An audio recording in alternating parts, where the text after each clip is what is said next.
Good afternoon and welcome. I'm Dan Garodnick, Chair of the City Planning Commission and Director of the Department of City Planning. Welcome to today's review session of the City Planning Commission. Today's date is May 13. We're joined today so far by Vice Chair Knuckles, Commissioners Benjamin, Cerullo, Kermani, Osorio, and Rampersad. And before we get to today's agenda, I just want to highlight a couple of recent announcements and upcoming events from the Department of City Planning.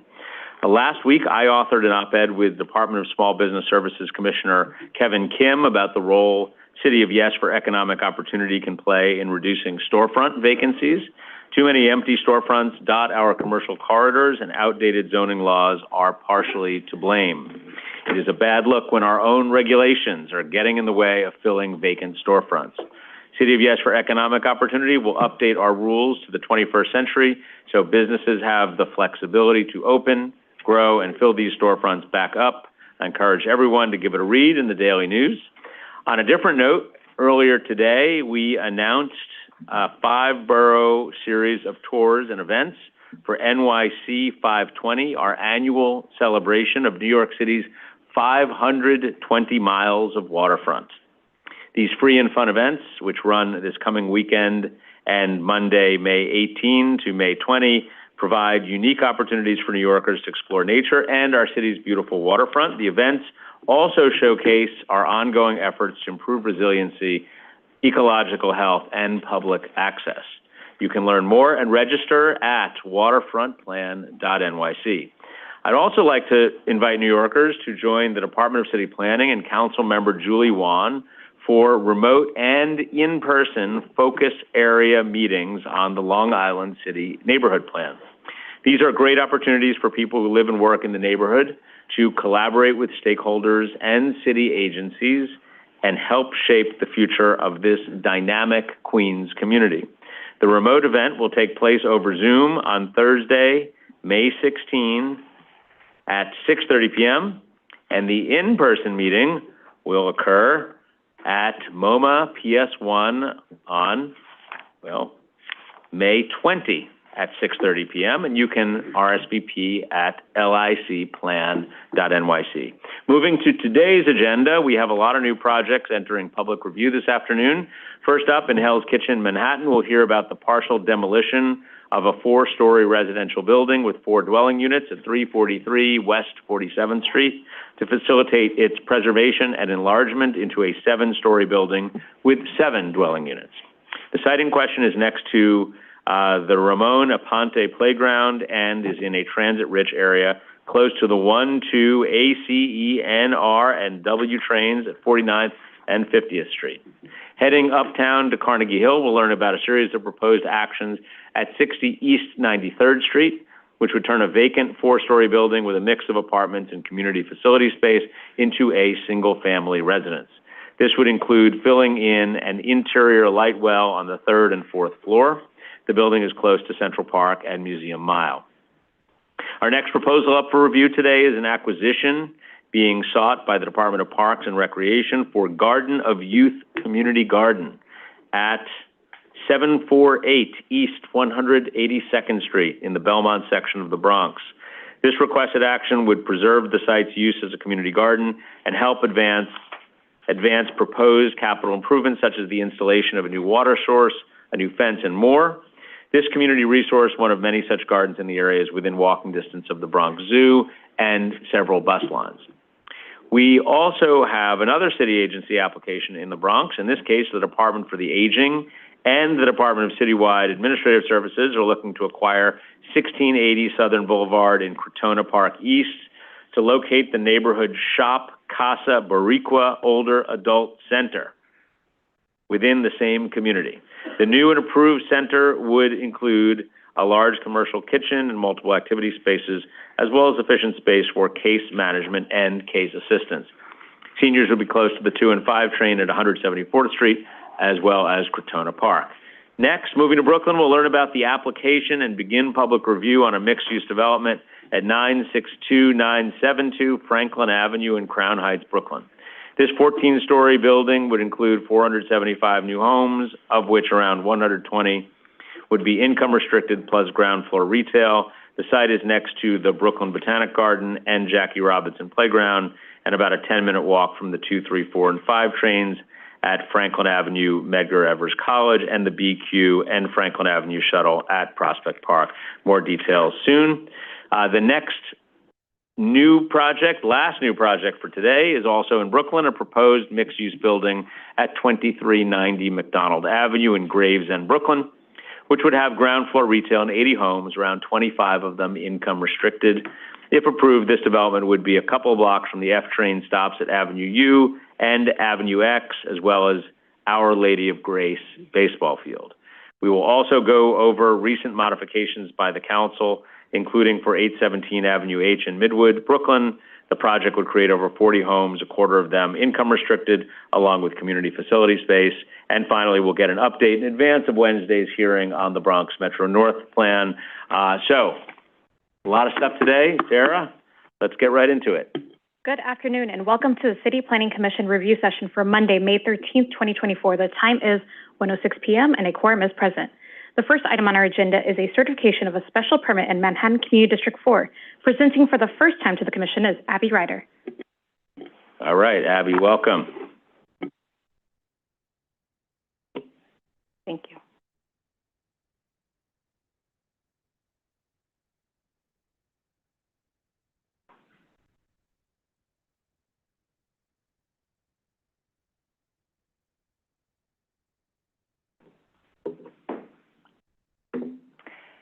Good afternoon, Commissioners. This is a private application at 343 West 47th Street for a demolition special permit. The applicant, Midtown West 47th Street LLC, is requesting a special permit pursuant to zoning section 96108 to demolish and replace more than 20% of residential floor area in a building in the preservation area of the Special Clinton District. Approval of the action would legalize the partial demolition of residential floor area in a four-story residential building with floor dwelling units and facilitate the preservation and enlargement of the building to 7 stories with 7 dwelling units. The development site is located in Hell's Kitchen, Manhattan Community District 4. The development site, outlined in yellow, is located mid-block on the northern side of West 47th Street, with 9th Avenue to the west and 8th Avenue to the east.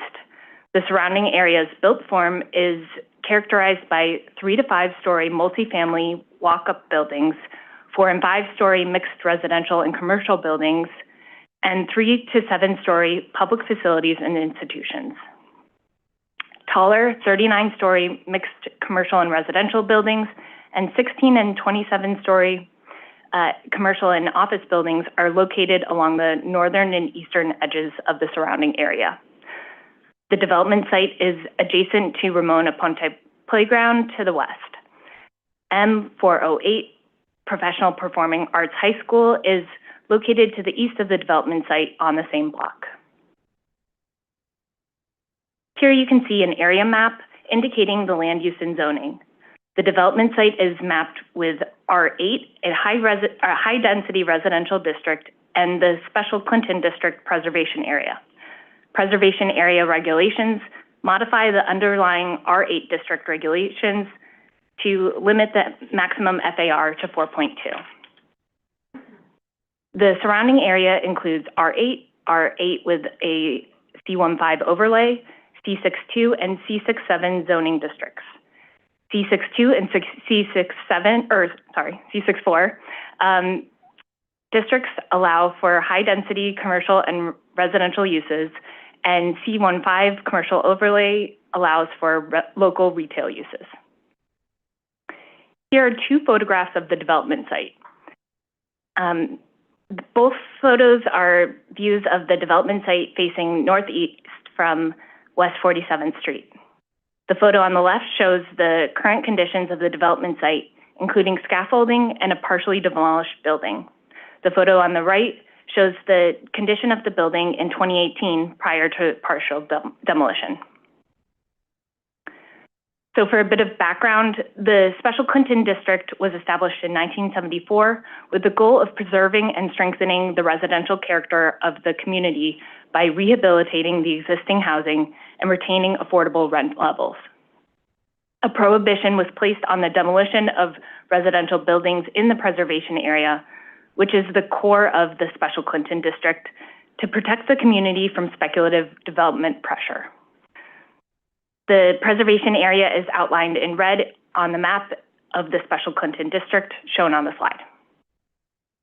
As part of that effort, ZR 96108 prohibits the Department of Buildings from issuing a demolition permit involving more than 20% of the residential floor area without a special permit issued by the CPC.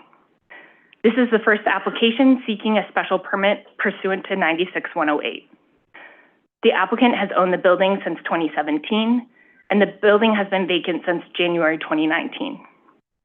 The Department of Buildings issued work permits in 2019 and 2020 to allow for structural and mechanical work to support an enlargement, as well as a partial demolition permit.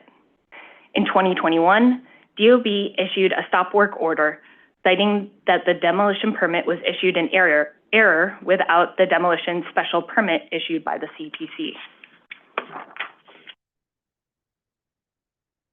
The development site is located on approximately a 2,500 square foot tax lot. The lot was improved with a 4-story residential walk-up building with 4 dwelling units built in 1928. The building was approximately 4,972 square feet, or 1.98 FAR.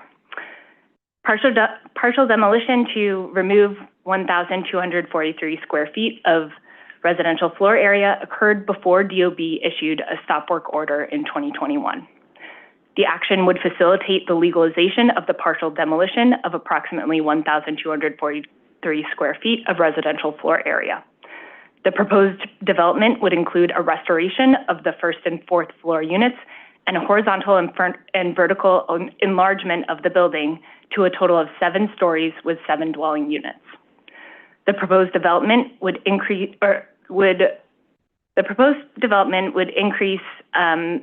the building to result in a larger building with 4,972 square feet, or 1.98 FAR, to 10,296 square feet, or 4.11 FAR. The proposed development is otherwise as of right pursuant to the relevant Special Clinton District Preservation Area bulk regulations.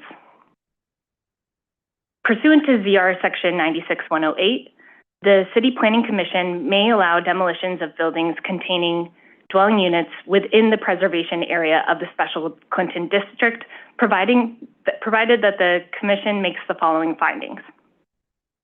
First, that the existing building is not eligible for rehabilitation under any active publicly aided program with available funds, or will be substantially preserved and requires an alteration permit to allow the removal and replacement of 20% or more of the floor area.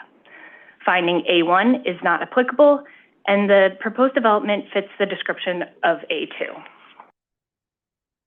Next, prior to evicting or otherwise terminating the occupancy of any tenant prior to demolition, the owner shall have notified the applicable governmental agency of its intention to demolish the building. The applicant has indicated that the building was already vacant prior to the demolition and that no tenants were evicted. The next finding is that the Department of Housing Preservation and Development has issued a certification of no harassment, and HPD has issued a certification of no harassment on May 3rd, 2023. The certification will remain in effect for 3 years from the date it was issued. The final finding is that an acceptable program of development of the zoning lot is submitted to the Commission that has at least the same number of dwelling units and residential floor area. Additionally, the site development will begin within 12 months of tenant relocation. The proposed development was described on the previous slide, and the applicant has indicated that tenant relocation was not required. Here you can see additional illustrative renderings of the proposed development provided by the applicant. In summary, this is a private application at 343 West 47th Street for a demolition special permit. The applicant, Midtown West 47th Street LLC, is requesting a special permit pursuant to ZR Section 96108 to demolish and replace more than 20% of residential floor area in a building located in the preservation area of the Special Clinton District. Approval of the action would legalize the partial demolition of residential floor area in a 4-story residential building with 4 dwelling units, as well as facilitate the preservation and enlargement of the building to 7 stories with 7 dwelling units. Thank you. Great job. Congratulations. Thank you. Let me start with the Vice Chairman. Thank you. The park, Aponte Park, is immediately adjacent to this property, right? So what I'd like to know is when they're doing this project, assuming it were to go forward, where would the staging be? Will they encroach upon, would it be necessary to encroach upon the parkland, or will the staging be at the rear of the property? How are they going to do that without, how are they going to stage and manage and execute the project without encroachment on the park to some degree? Yeah, thank you. That's a great question that I will relay to the applicant team to be prepared to answer further. Thank you. Other questions? Great. Well, thank you very much. We appreciate it. Thank you. Congratulations. Okay, this item's certified. Let's move on to the next. The second item on our agenda is a certification of a special permit in Manhattan Community District 8. Our presenter is Chelsea Evans. Hi, Chelsea. Welcome. Hi.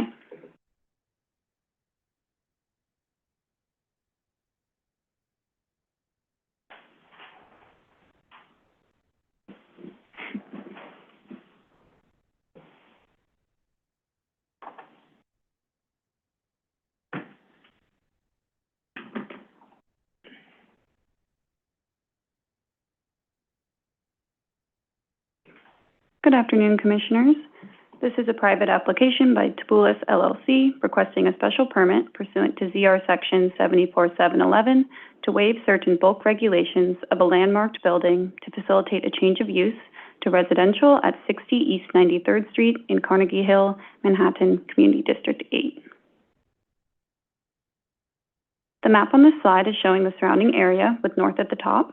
The development site is outlined in red. The zoning in the area consists of R8B zoning districts on the mid-blocks, an R10 district with a C15 commercial overlay mapped west of the site along Madison Avenue within the Special Madison Preservation District, and an R10 district to the east along Park Avenue within the Special Park Improvement District. The R8B, along with the special purpose districts, control bulk and use to preserve the residential character of the area. Most of the surrounding area, including the development site, is within the expanded Carnegie Hill Historic District. Here is an aerial view of the development site looking south. The development site is outlined in red. The built character of the surrounding area is typical of the expanded Carnegie Hill Historic District, with predominantly historic 1- and 2-family, 4- to 5-story residential brownstones, row houses, and townhouses on the mid-block. These were largely built before the 1930s, with several converting to community facility and institutional uses. Larger multifamily and elevator residential buildings tend to be located along the avenues. Some landmarks in the vicinity include the Spence School, located next door at 56 East 93rd Street, Synod of Bishops Russian Orthodox Church on the block across the street at 1190 Park Avenue, and Hunter College Elementary and High School, a block north on 94th Street. Central Park is located just over 1 block to the west, shown here to the right of the development site. The nearest subway station at East 96th Street in Lexington provides access to the 4, 5, and 6 trains. Here you can see area photographs from the same block of the development site. The photo on the left is the view of the south side of 93rd Street looking west towards the development site. And the photo on the right is a view of the north side of East 93rd Street facing northwest from the site. The development site at 60 East 93rd Street is a single zoning lot fronting East 93rd Street between Madison and Park Avenues. It's improved with a 17,537 square foot, 4-story landmarked building with a cellar and basement built to a height of 65 feet. While currently vacant, the certificate of occupancy shows community facility use on the basement and first 3 floors, previously used for a school, and residential use on the 4th floor as a single dwelling unit used as a director's apartment. The development site was designated a landmark in 1968, and from 1978 to 2002, the building served as a private school. It was then bought by Carlton Hobbs Real Estate, and finally by the applicant in 2022.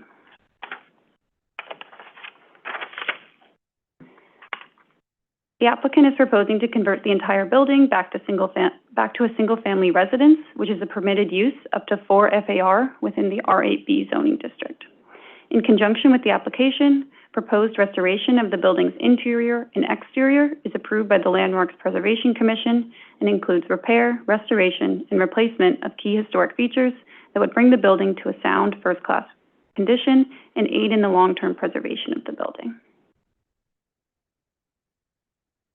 The applicant is also proposing to fill in an interior light well at the 3rd and 4th floors, highlighted in this section drawing in blue, resulting in a floor area increase of 168 square feet. With the proposed enlargement and conversion to residential, the building FAR would increase from 3.06 to 3.13. To facilitate the proposed conversion of the existing building back to residential use, the applicant is seeking a special permit pursuant to CR Section 74711 to modify the following bulk provisions: permitted obstructions in courts, minimum rear yard requirements, minimum distance between legally required windows and walls or lot lines, and maximum residential lot coverage. Since the building was built before the current zoning regulations, the requested bulk waivers would enable existing non-complying conditions. First, the applicant is requesting a bulk waiver to allow for the existing building within the required 30-foot inner court. The waiver area highlighted in red shows where the existing building obstructs the required inner court area. Second, the applicant is seeking a bulk waiver to allow for the existing 20-foot rear yard where a 30-foot rear yard is required. The waiver area highlighted in red shows you the portion of the building that imposes on the required rear yard. Third, the applicant requests a bulk waiver to allow for existing legal windows along the western and rear facade where there is less than the minimum distance of 30 feet to the lot line. The image to the right shows a section of the building along the western facade. The window waiver legend is shown to the left on the image. Distances between the existing windows and the lot line range from 6 to 26 feet. Lastly, the requested bulk waiver would allow an existing lot coverage of 78%, where lot coverage of only 70% is permitted for residential use.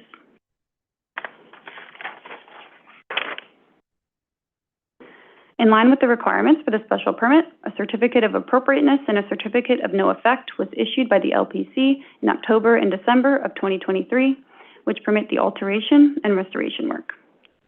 In addition, this application includes a report from the Landmarks Preservation Commission to the Department of City Planning stating that a program has been established for continuing maintenance that will result in the preservation of the building. The implementation of a cyclical maintenance plan will ensure the building remains in sound, first-class condition. The cyclical maintenance plan will be memorialized in a restrictive declaration. Pursuant to ZR Section 74711, the City Planning Commission may permit modification of the use and bulk regulations of a landmarked building, provided that the following conditions are met. The proposed project meets the 3 conditions listed under Bullet A. The CPC may approve the requested bulk modifications if it is determined that the bulk modifications have minimal adverse effects on the structure or open space in the vicinity in terms of scale, location, and access to light and air. This is an existing landmarked building, and the bulk waivers are triggered by the conversion to residential use. The finding related to use modifications listed second under Bullet B is not applicable to this application. In summary, the applicant Taboulas LLC is requesting a special permit pursuant to ZR 74711 to permit bulk modifications at 60 East 93rd Street to facilitate the conversion of the building back to a single-family residence. Thank you, and happy to take any questions. Great, thank you. That's very clear. Just a couple of quick questions for me. One of them on the the modification, the permitted obstructions in the courts. The reason for the need to legalize that inner court, that relates to the windows, right? The windows need to front on a legal indoor court? Yes, the inner court is required to legalize the existing windows on the western facade. Okay, got it. And the continuing maintenance program that they've established with the Landmarks Commission, do we have any more details on that, or?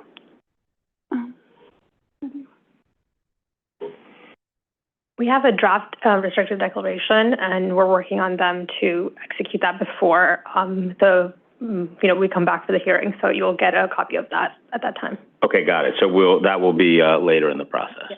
Okay, great. And this was initially a single-family home, and then it proceeded to be a variety of different other things, including a school, and is that right? Yes, that's right. Okay. Okay. Thank you. Other questions? Okay. Thank you very much. Thank you. Okay. All right. This item is certified. Let's move on to the next item on the agenda. The third item on our agenda is a certification of an acquisition in the Bronx Community District 6. Our presenter is Yafet Shaffer-Sol.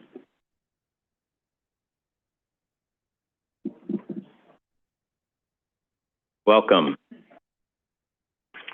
Thank you. So quick.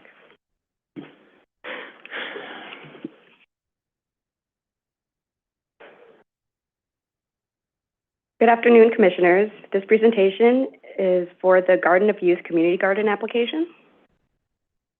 The co-applicants, the New York City Department of Parks and Recreation and New York City Citywide Administrative Services, request an acquisition of 2 properties by the city to facilitate the preservation and continued use of the Garden of Youth Community Garden, located at 748 East 182nd Street.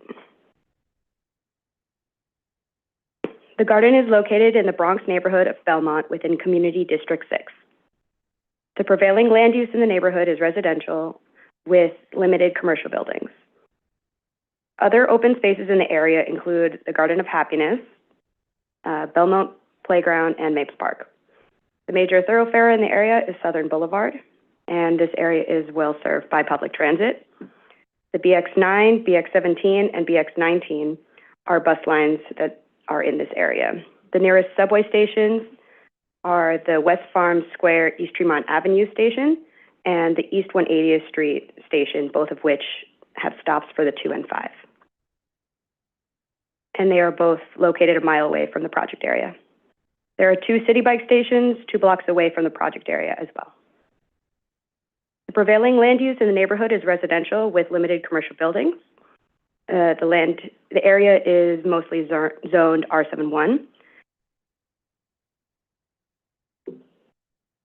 The project site consists of lot 32 and 33 on lot 3097, on block 3097 on the southwest corner of the intersection between East 182nd Street and Prospect Avenue. Now, just to give a little bit of context and give the history here. Block 3097, lots 32 and 33 were originally acquired by the city, assigned to HPD, and eventually disposed of to Quarry Crotona Homes, Inc. as a part of the Twin Parks East Urban Renewal Plan. The original plan was approved by City Planning back in '67, and in 1982, HPD disposed of both lots to the Quarry Homes developer for the construction of one-family homes. These lots were considered this renewal area that has expired, although no homes were ever built. They determined after 1982, HPD determined that Lot 33 would be prohibitively costly to develop as part of their larger project. Instead, everyone decided the best outcome for the community, HPD, and the developer would be to use the lot as a garden and play area. In 1992, Lot 33 was transferred to its current owner from the developer, and the new owner is Crotona Community Coalition, That is a nonprofit, and it was transferred for a nominal price. The CCC originally offered Lot 33 as a donation to the city, but due to a sidewalk condition resulting in a judgment recorded against the property, the city, meaning Department of Parks and Recreation, will need to resolve the fine associated with the judgment so that they can issue a clear title for the property. As for Lot 32, Corey Crotona Homes never developed Lot 32 and continues to own the property to this day, although the developer owes taxes on it. The tax lien trust has purchased a lien against this lot, whose ownership appears to be defunct, and has filed a foreclosure action. Department of Parks and Recreation is seeking approval for the acquisition of Lot 32 as it functions as part of the Garden of Youth gardening activities.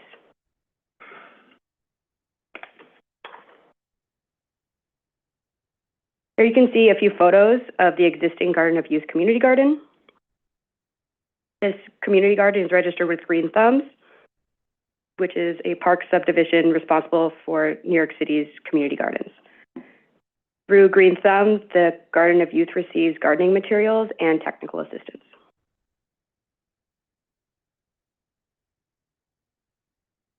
Here is another photo where you can see the garden beds and the only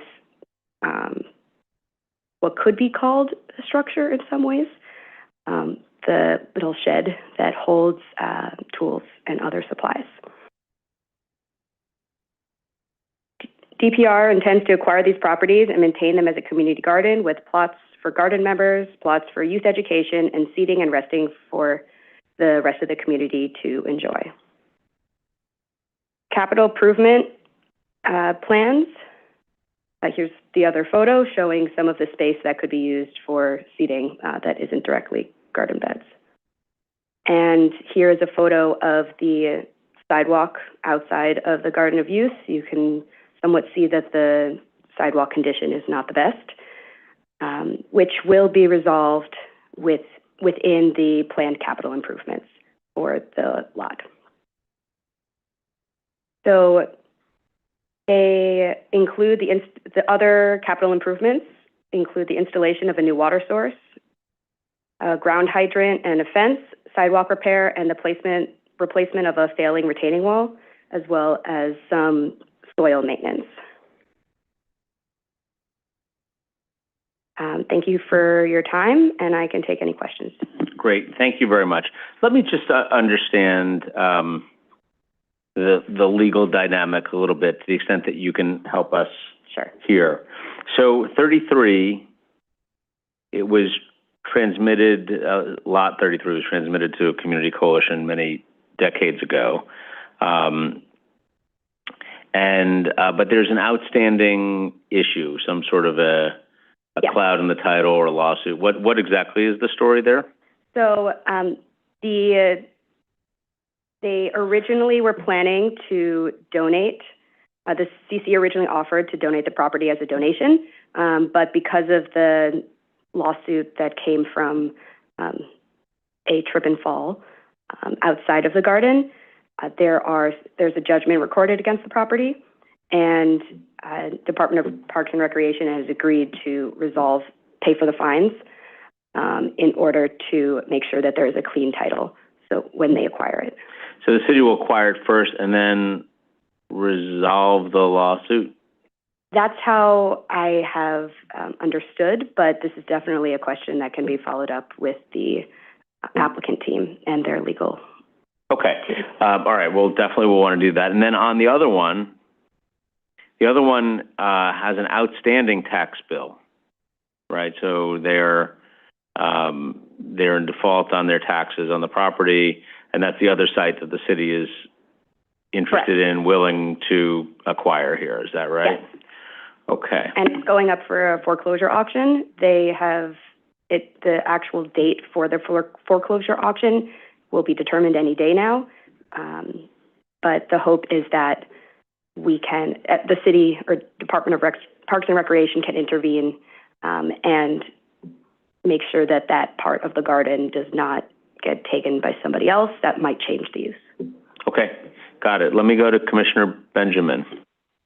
Yeah, I'm just curious about the title issue, because it was my understanding that when the city takes title, it clears all other outstanding, including outstanding mortgages, or when the city takes title, everybody else is tough luck.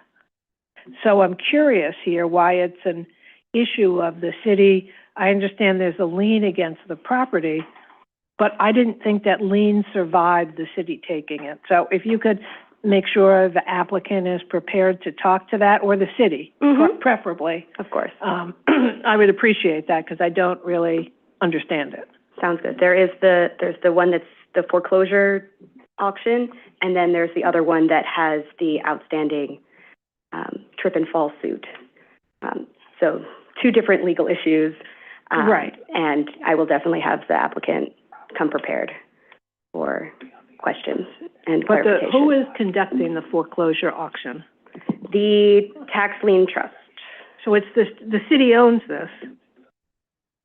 As far as I understand, yes. This is, well, no, they don't.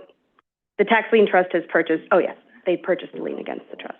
Right. So the city owns that piece of property.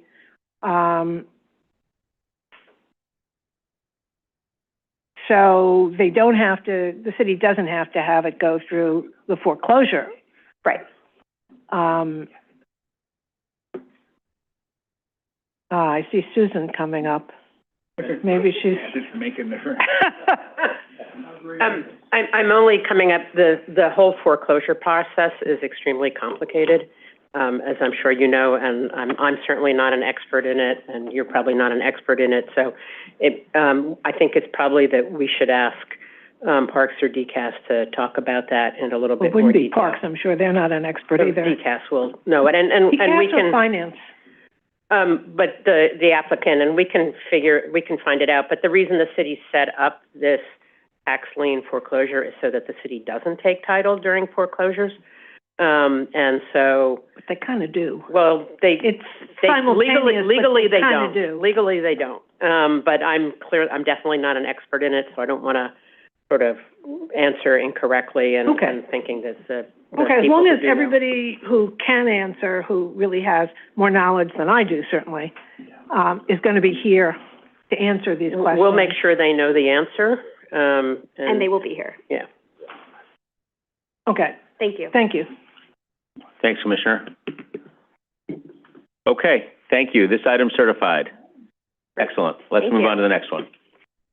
The fourth item on our agenda is a certification of a site selection and acquisition in the Bronx Community District 3. Our presenter is Yafet Shaffer-Soltz. Hello again. Come back. Thank you. It's been such a long time. Oh.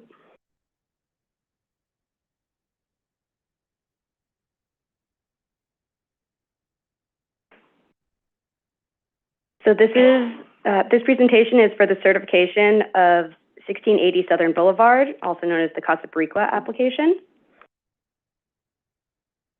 The co-applicants, New York City Department for the Aging, known as DFTA, and New York City Department of Citywide Administrative Services, request an acquisition and site selection approval of 1680 Southern Boulevard to facilitate the relocation of the neighborhood shop Casa Boricua Older Adult Center. For the rest of this presentation, I will be saying Casa Boricua. This proposal was identified in the citywide statement of needs in the fiscal year of 2024 to 2025. The proposal site is located in the Bronx neighborhood of Crotona Park East within Community District 6. The area is well serviced by public transit.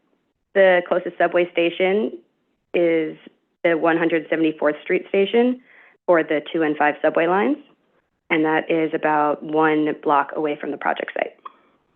There's also numerous bus lines servicing the area, including BX11, BX21, and BX19. There is also a city bike station on the same block as the project site.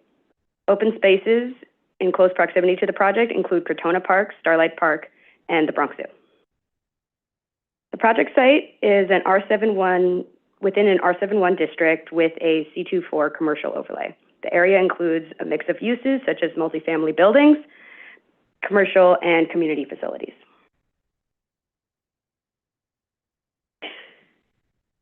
So the Casa Boricua Center is currently located at 910 East 172nd Street and has been at this location since 1972. Due to expansion of daycare services in the building, the Children's Aid Society will now occupy the entirety of the building, and Casa Boricua must find a new place in order to continue their senior services in the neighborhood. Approximately 2 blocks north of the center's current location is 1680 Southern Boulevard, the proposed new location for the Casa Boricua Center. Block 2983, Lot 7, is currently occupied by a 2-story vacant building, approximately 19,200 square feet in size. The close proximity of the current Casa Boricua Center to the proposed site will facilitate a smooth transition for the older adult center in its case assistance and case management offices and their clients. The relocation will help serve over 150 people per day, most of whom are expected to travel by foot or by accessoride within the surrounding community. 1680 Southern Boulevard was previously occupied by the Applied Human Dynamics as a community center for developing adults until 2020. The applicant intends to renovate and upgrade the existing building to provide 19,000 square feet of facility community use, which would include a full commercial kitchen for cooking and meals that are served on site, a large dining room with seating for 250 people, arts, exercise, and billiards rooms, as well as computer classrooms and adult center offices that will provide sufficient office space for the case management and case assistance work. This proposal was, as I mentioned before, it was included in the fiscal year 2024 district needs statement. DIFTA intends to occupy the building by September 2024, and the renovations on the proposed building are expected to take approximately 1 year, allowing for the Casa Boricua Center to potentially open its doors in 2025. This completes my presentation, and happy to take any questions at this time. Great, thank you. So just forgive me if I miss it, but the city wants the acquisition site selection power for this senior center at 1680 Southern Boulevard. The city then, what will be the relationship between the city and the senior center going forward? So the city is hoping to. They are not trying to take over complete ownership of the new building. They are hoping to enter into something like a 20-year lease. The terms are still being negotiated, but somewhat of a long-term lease, and they will be financing that lease so that the neighborhood shop, Casa Boricua Center, can conduct their services there.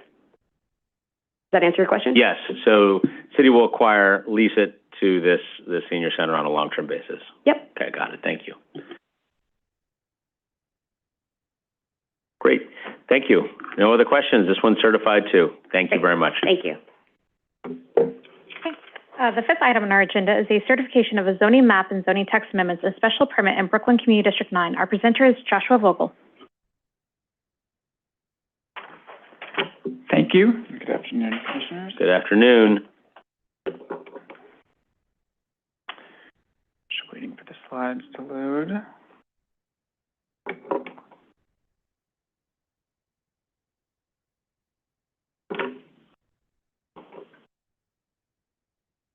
So this is a private application by Franklin Ave Acquisition, LLC, for a zoning map amendment from an R6A to an R8A district with a C2 for commercial overlay, a special permit to reduce parking, and a zoning text amendment to map an MIH area in order to facilitate the development of a 14-story building totaling 383,000 square feet with 475 units in ground floor commercial space located in the Crown Heights neighborhood of Brooklyn, Community District 9. The surrounding area is generally characterized by multifamily residential buildings, public facilities and institutions, and commercial uses. Residential uses are concentrated on the mid-blocks and avenues, while commercial uses are located along Franklin Avenue to the north Bedford and Roger Avenues to the east, and Empire Boulevard to the south. Residential and mixed-use buildings consist primarily of pre-war mid-rise apartment buildings ranging in height from 2 to 6 stories. Surrounding area also contains a few residential towers built under height factor zoning, including the 33-story Tivoli Towers, 1 block north, and the Ebbetsfield Housing Complex, which consists of 7 25-story buildings located 1 block to the east. Medgar Evers College is located to the east, as well as Jackie Robinson Playground and the Brooklyn Botanic Gardens, 1 block to the west.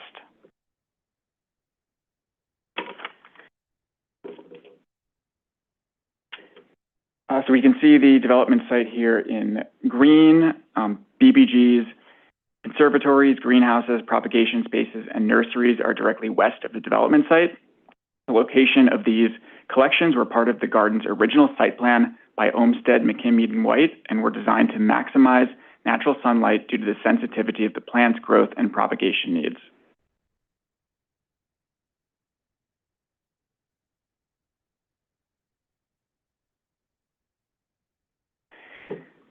The surrounding area is mapped with R6, R6A, R71, R8A, and R8X zoning districts, with commercial overlays mapped along the avenues.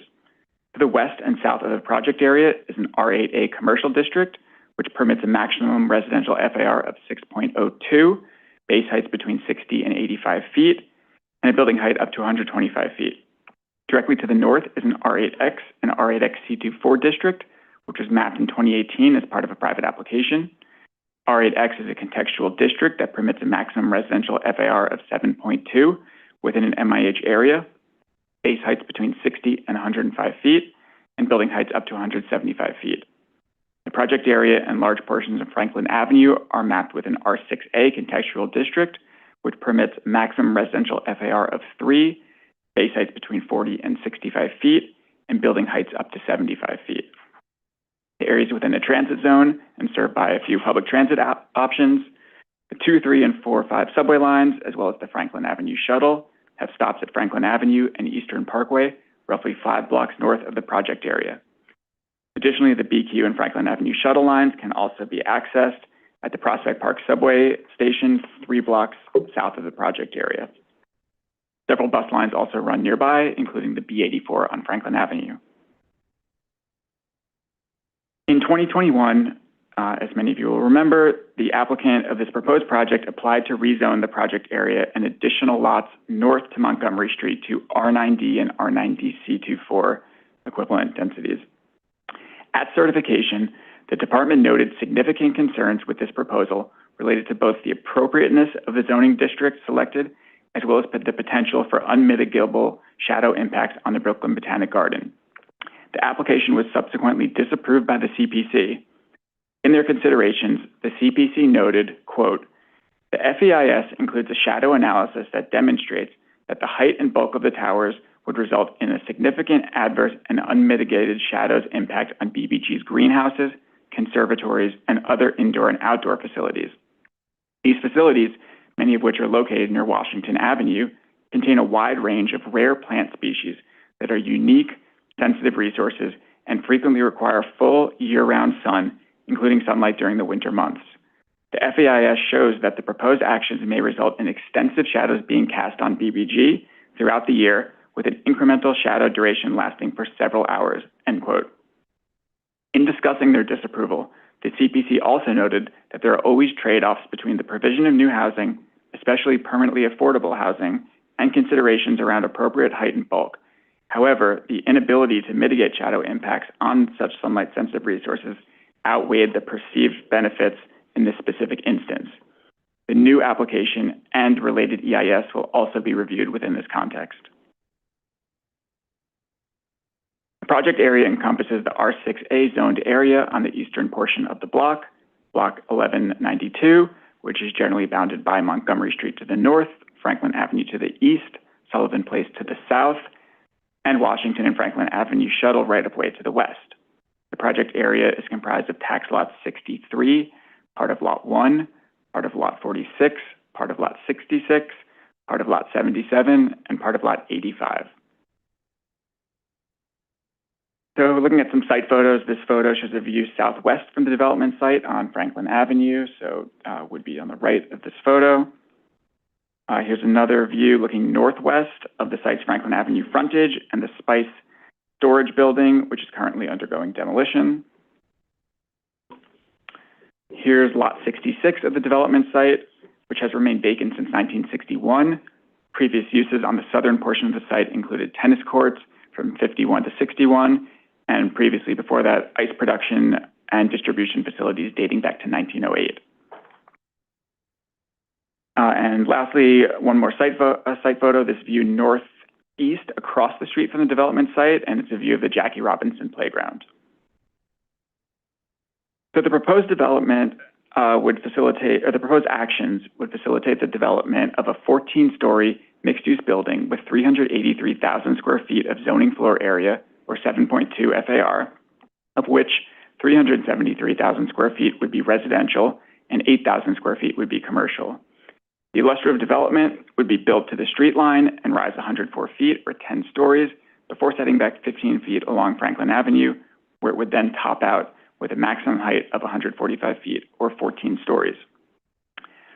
475 dwelling units are proposed, of which 25%, or 119 units, would be income restricted subject to MIH. To facilitate the proposed development, the applicant seeks 3 land use actions: a zoning map amendment, a special permit to reduce off-street residential parking, and a zoning text amendment to map a mandatory inclusionary housing area. So first, the applicant's requesting a zoning map amendment to rezone an R6A district to an R8A district and map a C24 commercial overlay within 100 feet of Franklin Avenue. R8A zoning districts allow a maximum FAR of 7.2 with MIH and base heights between 60 and 105 feet, with a maximum building height of 145 feet with a qualifying ground floor. Off-street parking is required for 40% of the market rate dwelling units and optional for income-restricted units within a transit zone. The C24 commercial overlays are paired with residential districts and typically allow commercial development on the ground floor retail and mixed-use developments up to 2 FAR. The second action requested is a special permit to reduce the required off-street residential parking for non-income restricted housing units in relation to facilitating the development of affordable housing. The applicant proposes to reduce the required parking from 143 to 71 spaces. The third action requested is a zoning text amendment to establish a mandatory inclusionary housing area, or MIH area, with options 1 and 2 coterminous with the project area. The applicant has stated that they intend to select option 1, which requires 25% of residential floor area at an average of 60% AMI. The applicant's racial equity report states that the proposed development would produce new income-restricted housing units in a location that is accessible to transit and jobs. The median household income in the Puma was $58,000, which is slightly below Brooklyn at $61,000 and New York City at $65,000. In the Crown Heights, South, Prospect Lefferts, and Wingate Puma, according to the 2020 census, 55% of residents are Black non-Hispanic, 25% are white non-Hispanic, 10% are Hispanic Latino, and 3% are Asian non-Hispanic. From 2010 to 2020, the population of Asian non-Hispanic, white non-Hispanic, and Hispanic Latin in the Puma have increased by 118%, 63%, and 13% respectively. The Black population within the Puma has decreased by 20%. As part of the application materials, a draft environmental impact statement, or DEIS, has been completed and a notice was issued this past Friday, May 10th. The DEIS identified significant adverse impacts with respect to open space, shadows, and natural resources, which are related to the Brooklyn Botanic Garden and Jackie Robinson Playground. Additionally, there were construction-related noise impacts. No other significant adverse impacts were identified. Mitigation measures are identified in the DEIS and will be explored further in the FEIS. At Jackie Robinson Playground, incremental shadows from the proposed project are expected to cast a shadow on a passive area for seating and an area for active uses such as playground area and basketball court. In consultation with the Parks Department, DCP finds that the size, duration, and time of day of incremental shadows on Jackie Robinson Playground would constitute a significant adverse impact. With respect to the Brooklyn Botanic Garden, the department would like to share background on the DEIS shadow analysis, which identified significant adverse impacts due to direct shadow effects on open and natural resources. In particular, we want to call attention to the 22 sunlight-sensitive facilities shown in the slide above, which include conservatories, greenhouses, propagation spaces, and nurseries clustered along the garden's eastern boundary. These facilities contain over 18,000 kinds of plants, many of which require full year-round sunlight and 6 to 8 hours or more of direct sunlight. The applicant's detailed shadow analysis determined that the project generated incremental shadows would reach 22 of these sunlight-sensitive resources located within the Brooklyn Botanic Garden. Within the Brooklyn Botanic Garden, incremental shadow coverage would occur at the Hardy Plant Nursery Yard, Temperate Bonsai Tunnel, Production House, Tropical Bonsai House, Auxiliary House, New York Native Flora and Temperate Plant Propagation Tunnel, Mediterranean Display Plants Tunnel, the Lowland Moist Tropical Orchid Workhouse, the Highland Moist Tropical Orchid Workhouse, the Education Greenhouse's Warm Temperate Plants and Tropical Plants, Tropical Plants Pavilion, the Desert Pavilion, the CB Star Bonsai Museum, Conservatory Entry House, Aquatic House and Orchid Collection, the Desert Mediterranean South African Bulb Workhouse, the Tropical Plant Propagation House, and the Tropical and Desert Plant Propagation House. So to help visualize the impact on the Brooklyn Botanic Gardens, we'd like to show an analysis map from the DEIS. For the June 21st analysis day, as we can see here, the incremental shadow for the proposed project would cast shadows on the garden's sunlight-sensitive resources for a total of 2 hours and 57 minutes. While the Seeker Technical Manual states that 6 to 8 hours of sunlight is necessary for plant survival, the Brooklyn Botanic Garden contains globally rare species and native rare species, and the 6 to 8 hours of sunlight typically needed to constitute survival may not be enough.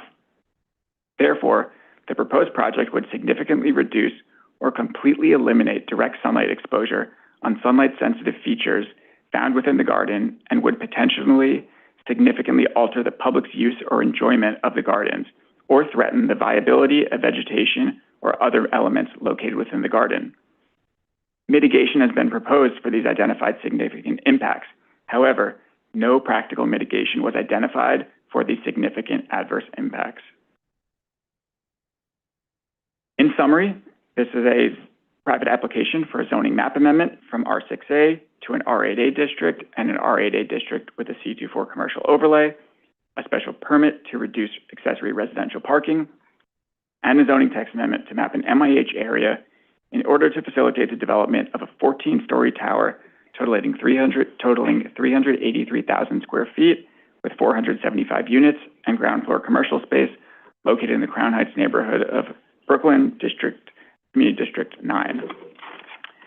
With each land use change, the department weighs the appropriateness of the actions against potential negative impacts on the surrounding community. We rely on our seeker process to help disclose these potential negative impacts, as well as potential mitigations to help weigh this calculation. We note that in this specific private application for 962 Franklin Avenue, the applicant's draft environmental review has identified an unmitigable significant shadow impact on sunlight-sensitive resources within the Brooklyn Botanic Garden, inclusive of their greenhouses, conservatories, and nurseries. The applicant's draft EIS includes a shadow analysis of alternatives, which also finds that increased heights on sites could result in significant adverse, unmitigable shadow impacts on the gardens. We expect the applicant will be presenting on these issues throughout the process. That concludes my presentation, and I'm happy to take any questions. Great. Thank you very much. Let me just take a step back and talk about a little bit of the history on this one. So you noted there was an initial proposal several years ago. It was for 2 buildings, 39 stories, on a different physical footprint. I mean, some of it's the same, but some of it was different. Is that so far correct? That's correct. I can show a map just to highlight the different project area sites. I'm going the wrong way, sorry. It doesn't come up immediately. I can just speak to it. Or I'll just use this one. So we see the project area outlined in the black dotted line here, with the R8A above it. The previous site went all the way north to Montgomery Street, so it included the R6A area, which is the Spice warehouse that was just demolished that you saw in the previous photos, and that was for 1,500 units, that application. Okay, got it. The combined two sites was for 1,500 units.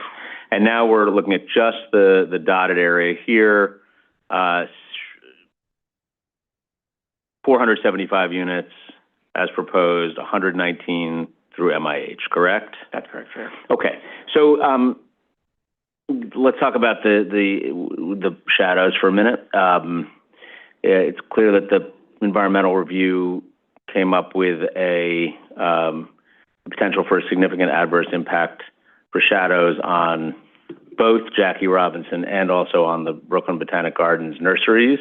Let's talk about, well, we can talk about both, but I really wanted to focus for a second on the nurseries and also on Brooklyn Botanic Garden more generally.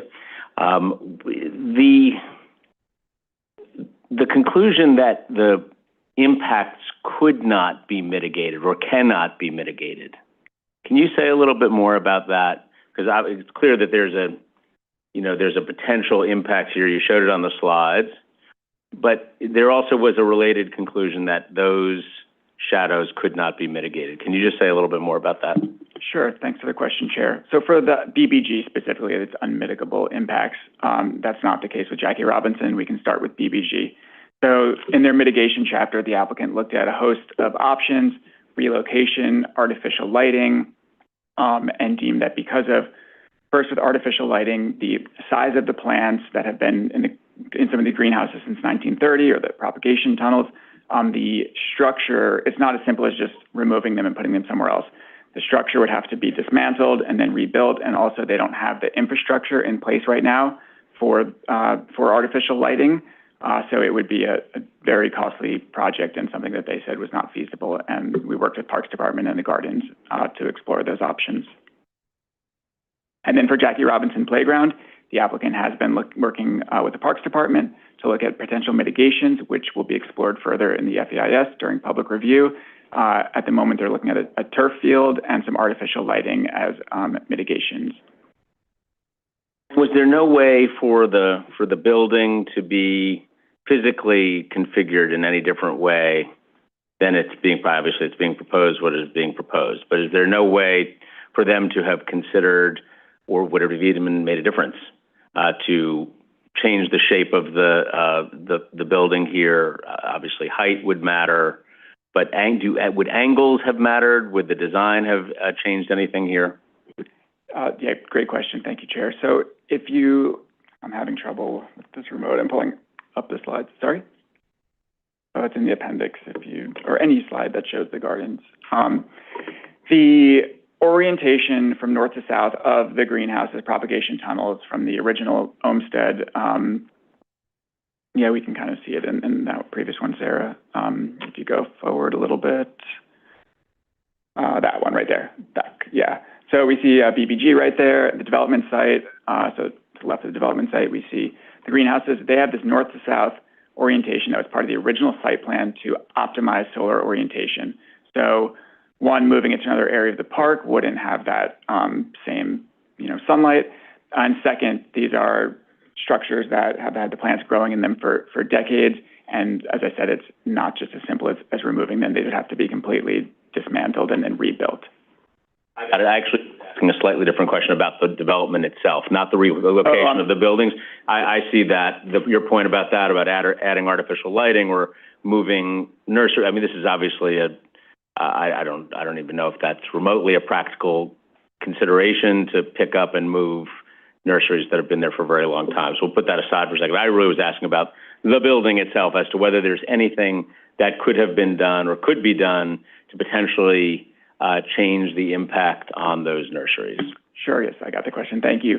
So they're proposing a rezoning, a zoning map amendment, which doesn't lock in bulk, right? It's an off-the-shelf district, and within that, the EIS looks at the reasonable worst case. We're approving a district, not a locked-in, bulk. We have not seen, they have not done a shadow analysis that they've shared with the department that shows a tower, even if we were able to lock something in within that envelope, that we're able to review to verify that they're able to reduce shadows. But I'm happy to turn it over to Susan Amron, General Counsel, to speak on specifically why the department may not be able to lock it. Okay, well, actually, as she's coming up, let me just ask that, just to follow up on that, because this may be I think it's an important question here, and your response about what we're locking in or what we're not. Sort of we'd be approving a vanilla zoning district here. Mm-hmm. So your point is that it doesn't have any site controls beyond what the district defines. Is that correct? That's correct. And we also, in the EIS, they had to look at alternative districts as part of their analysis. So they looked at everything over the as of right, which is R6A, and looked at districts in between, which is R7A and R7D. So the EIS, or DEIS, found that the R6A would not result in significant shadow impacts to the sunlight-sensitive resources. The applicant assessed the two districts, the R7A and R7D, which would both cast shadows on the Botanic Gardens and playgrounds similar to the proposed project.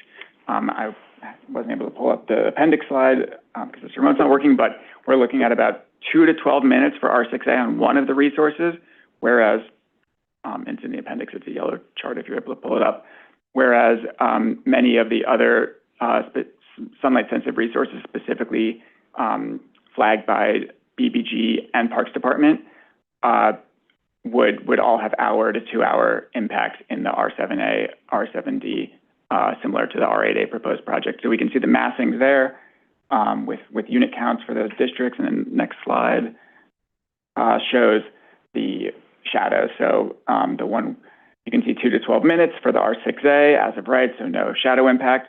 Whereas once you get to any density above that, so 4.6 FAR for R7A district, we're looking at hours similar, less but similar to the proposed zoning district, R8A.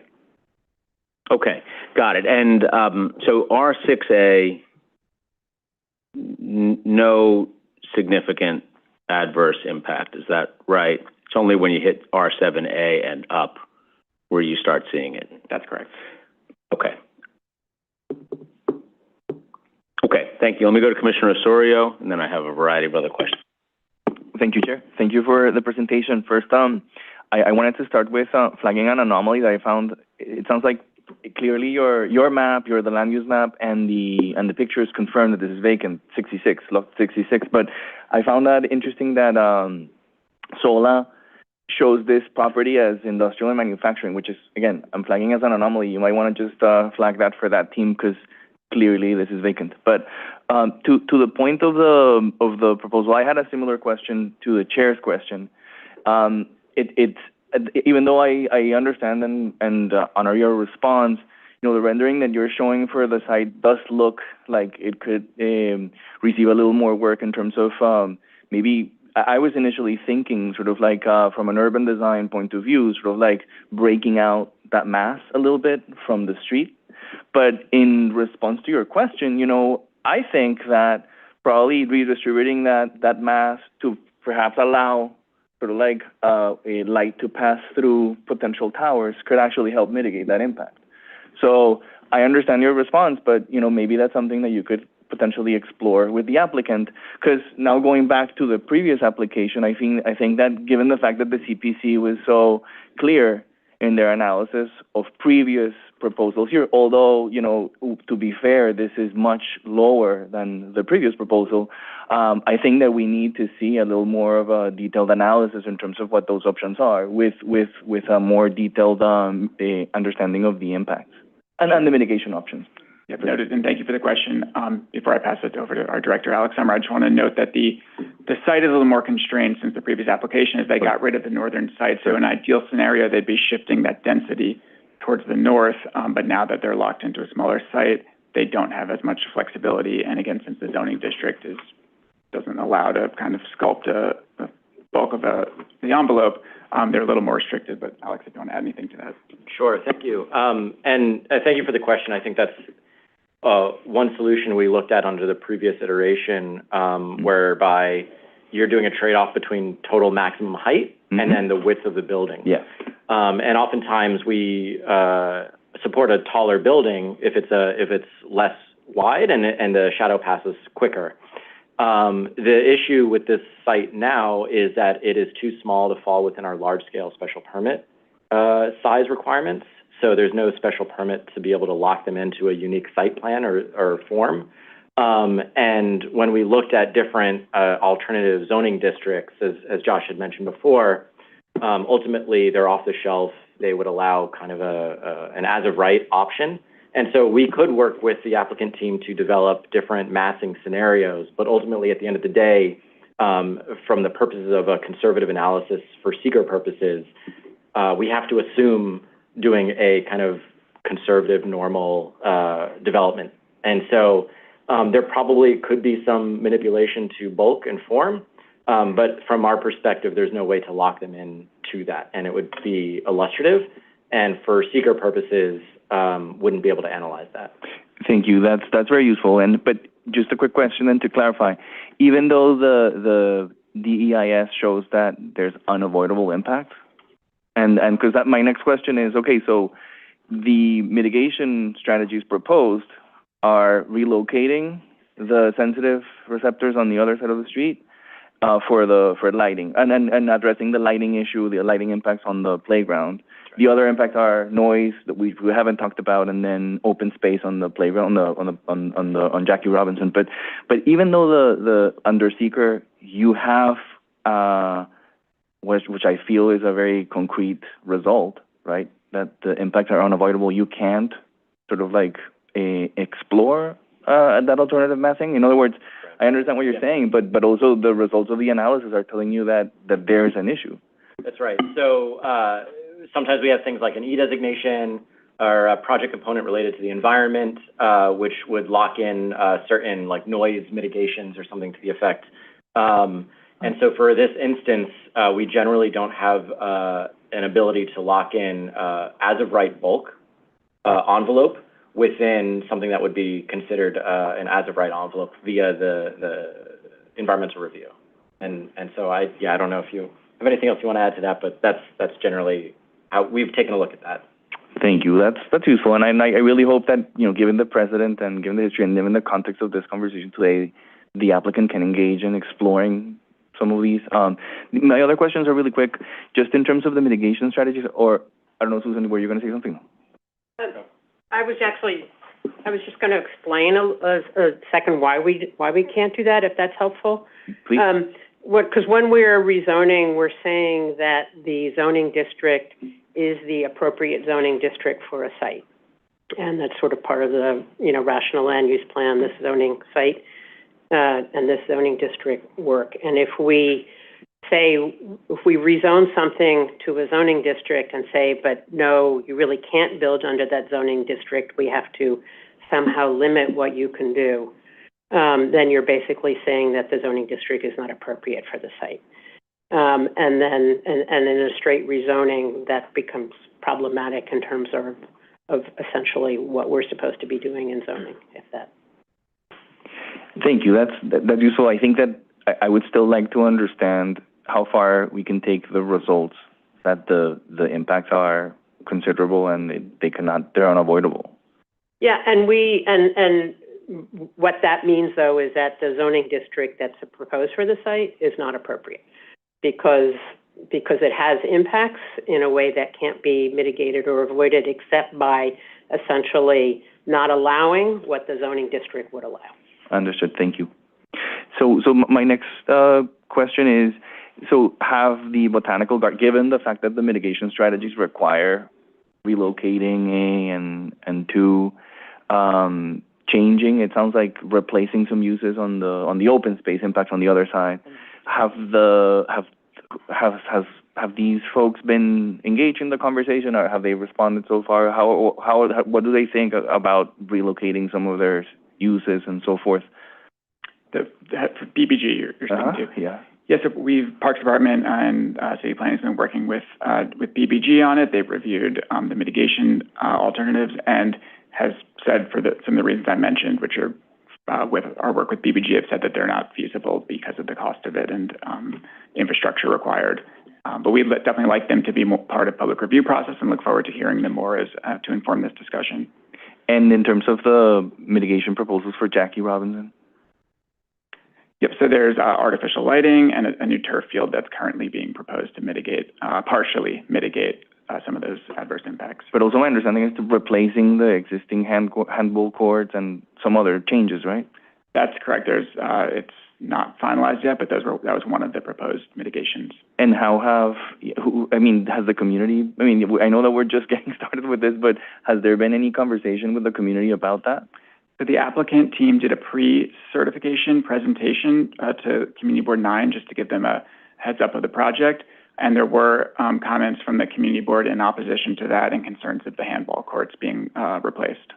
I guess. Thank you. And then one final thing on the noise. It sounds like noise is the third category of unavoidable impact, which seemed very clear to me. But what are the mitigation sort of like strategies, and what's been the response so far in that? And what's your position? And does it feel reasonable at this point to assume that those are check out sort of like the situation here for us to consider? Yes, thank you for the question, Commissioner. This is still ongoing, and the mitigations will be further explored during the FEIS. But I'd love to turn it over to Stephanie, our Director of Environmental Assessment Review Division, to speak a little bit towards the playground's mitigations. Thank you. Thanks, Josh. So the noise was specifically construction noise, so not operational of the project, but specifically during construction. So there are some source and path controls of the construction equipment that are proposed to be included that would reduce but would not entirely eliminate. There still would be exceedances of the seeker thresholds, both at residences that are considered sensitive receptors as well as the playground itself. So there are some source and path controls of the construction equipment, but that don't fully bring it down below the impact thresholds. And another strategy that's often utilized is the offering of air conditioners, so to ensure that there are alternate means of ventilation in residential structures that may not have alternate means of ventilation, to ensure they can have a closed window condition that meets the standards. So that is also included as a potential mitigation measure. But that's difficult to implement because it depends on how the uptake of that offering. Thank you. That's very useful, and look forward to hearing how things evolve toward the final EIS. And one final question on my end, if I have time. Thank you. The DEP stormwater flooding maps show that Franklin will be compromised, and I'm wondering if this has emerged. I mean, it's not until 2100 to be fair, but I was wondering if this has emerged somehow in the conversation, and how could that be addressed? Yeah, thank you for the question. It's not something we've looked at yet, but we can definitely speak to the pre-hearing and also flag it for the applicant team to see how they're assessing this. Thank you very much. Thank you. Thank you, Commissioner Benjamin. Hi. A couple of quick questions. The first is the shadows formed. Are the shadows formed basically by the bulk of the building or by the height of the building? Thank you for the question. Sarah, are you able to pull up in the appendix, there's a slide that shows exactly where the shadows, they're in red right on each resource that I think would help. And along with that, how much of the shadows are new shadows and how much of the shadows are worsened but are still present from other buildings? Yes, thanks. So this is what you're seeing in red here is the incremental shadow created from the proposed project. Is this kind of an image that you're hoping to see on how the shadows are hitting these specific sensitive resources? Right. So most of the Botanic Garden is in shadow already? Or I'm assuming the orange is the new The red, it may look orange on that screen. Okay. Yeah, orangey red is the incremental shadow that's produced from this project. So wouldn't have been there previously if it wasn't for this development. And at what time of the day? I know it's on the other chart. We don't have to go back, but if you could give me a rough idea. So for June 21st, it's just under 3 hours, 2 hours, 57 minutes. Right here, we're looking at May and August, so it's 2 hours and 33 minutes. So the worst shadows are in May and August, but the shadows in winter are less? The shadows in winter are a little more, they're less, but because there's less sun during the day, Right. They have even more of an impact on the resources.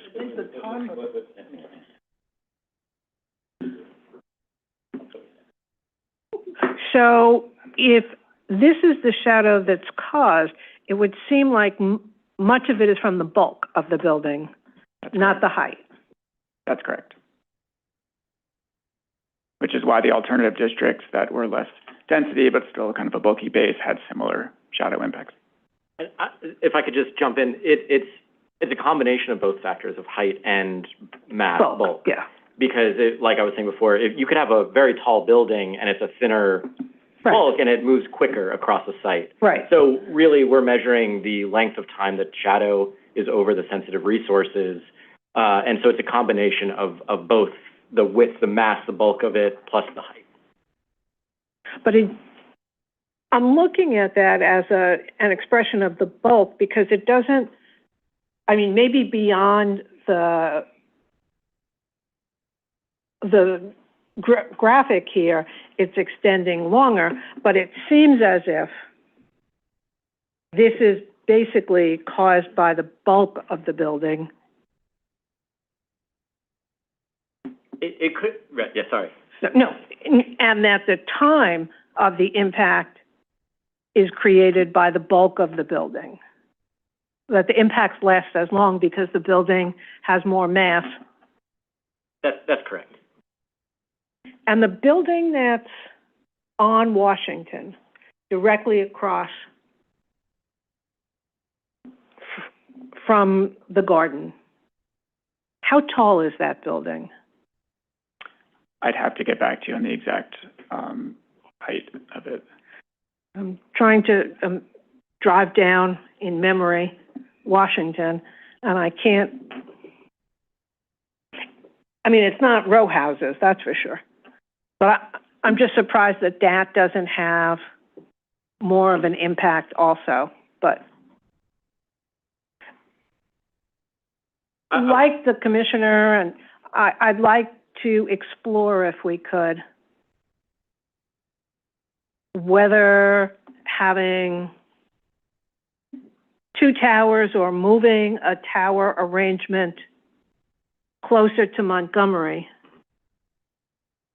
might have a beneficial impact. I know that these buildings and the community were up in arms about the former proposal for the two 39-story towers, and so was the garden. And I think the garden is a precious resource that we all want to have thrive. So how we can look and arrange so that the bulk is in the best location to lengthen the period of time the sun is not available to the gardens, I think is a worthwhile activity. And then maybe we can back our way into, even if we need a zone that has more flexibility in its design to allow that to happen. I'd like to see it. Okay. Okay, and my second question was just, in terms of the construction noise, have you thought about a partial mitigation, getting DOB not to issue permits for nighttime and weekend construction activities?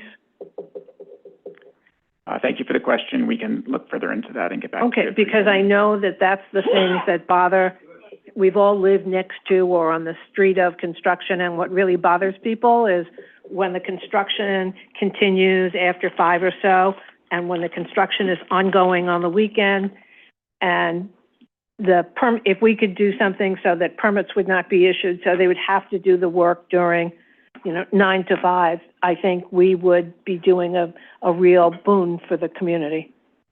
Thank you. And noted, yes, New Yorkers, I'm sure you've all experienced construction next door at 8 in the morning. After hours or very early, so we can all relate, and we'll look more into that for you. Okay, thank you. That's it for me. Great. Thank you, Commissioner. Commissioner Crowell, did you want to jump in and clarify a point there? I think it was generally clarified, but I was looking at the seasonal review. I'm sorry. I apologize for interrupting before. I was looking at the seasonal review over the course of a year as the shadow was mainly in the early morning, and as the sun rose earlier, the impact was greater.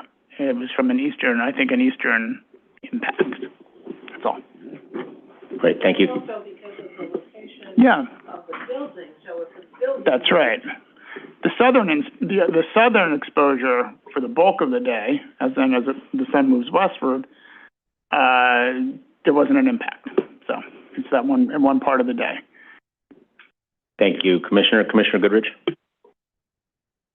Okay, so I have a number of questions. I will build off of some of the questions that have already been asked, but my first question is, I was under the impression that from the 1991 rezoning that there wouldn't be any, or there couldn't be any buildings that could cast shadows on the garden.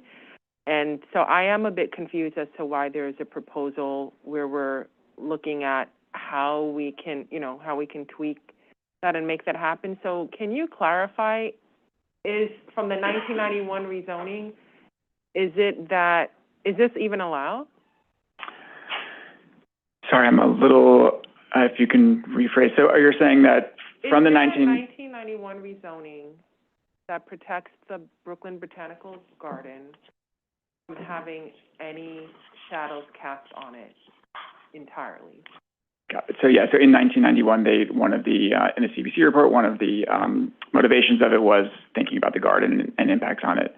But any private applicant can come to the department and propose a rezoning, and if the application's complete and we sign off on it, we have to start and enter ULURP, and just because it may be going against a previous rezoning, it's not allowed. It's they're permitted to enter public review under this proposal.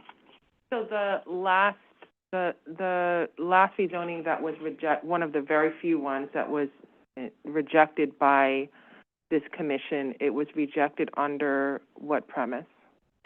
Because of the density, bulk, and specifically shadows on the gardens of the R90 zoning district. Okay. I think that issue has been asked. There have been a lot of questions about that, but I did want to clarify that because it seems like it's been not just from the last rezoning from a few years ago, but this has been an issue for, this has been an issue for a very long time. Let me ask a quick question about the MIH.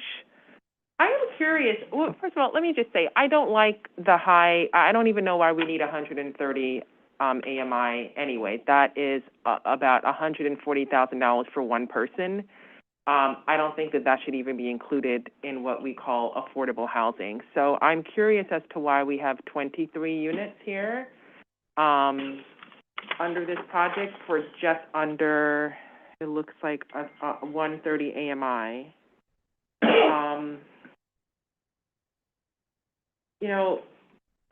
I live in this area. I'm very familiar with it, and so I'm very disappointed to see that. I'm curious why we even have that many.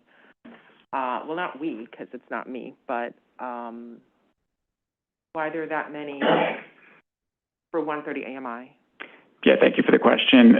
This is a private application. They are proposing options 1 and 2, and specifically option 1 with an average of 60% AMI, but they can speak a little bit more to that rationale when they're here for public hearing.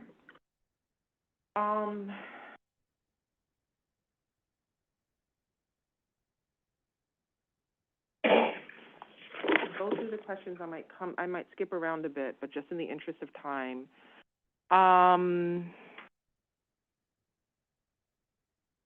bedroom sizes, bedroom breakdowns, do we know, because this area is a lot of families, and this is a very large building that would be built, do we know the breakdown of bedroom sizes? I didn't see it in the, unless I missed it.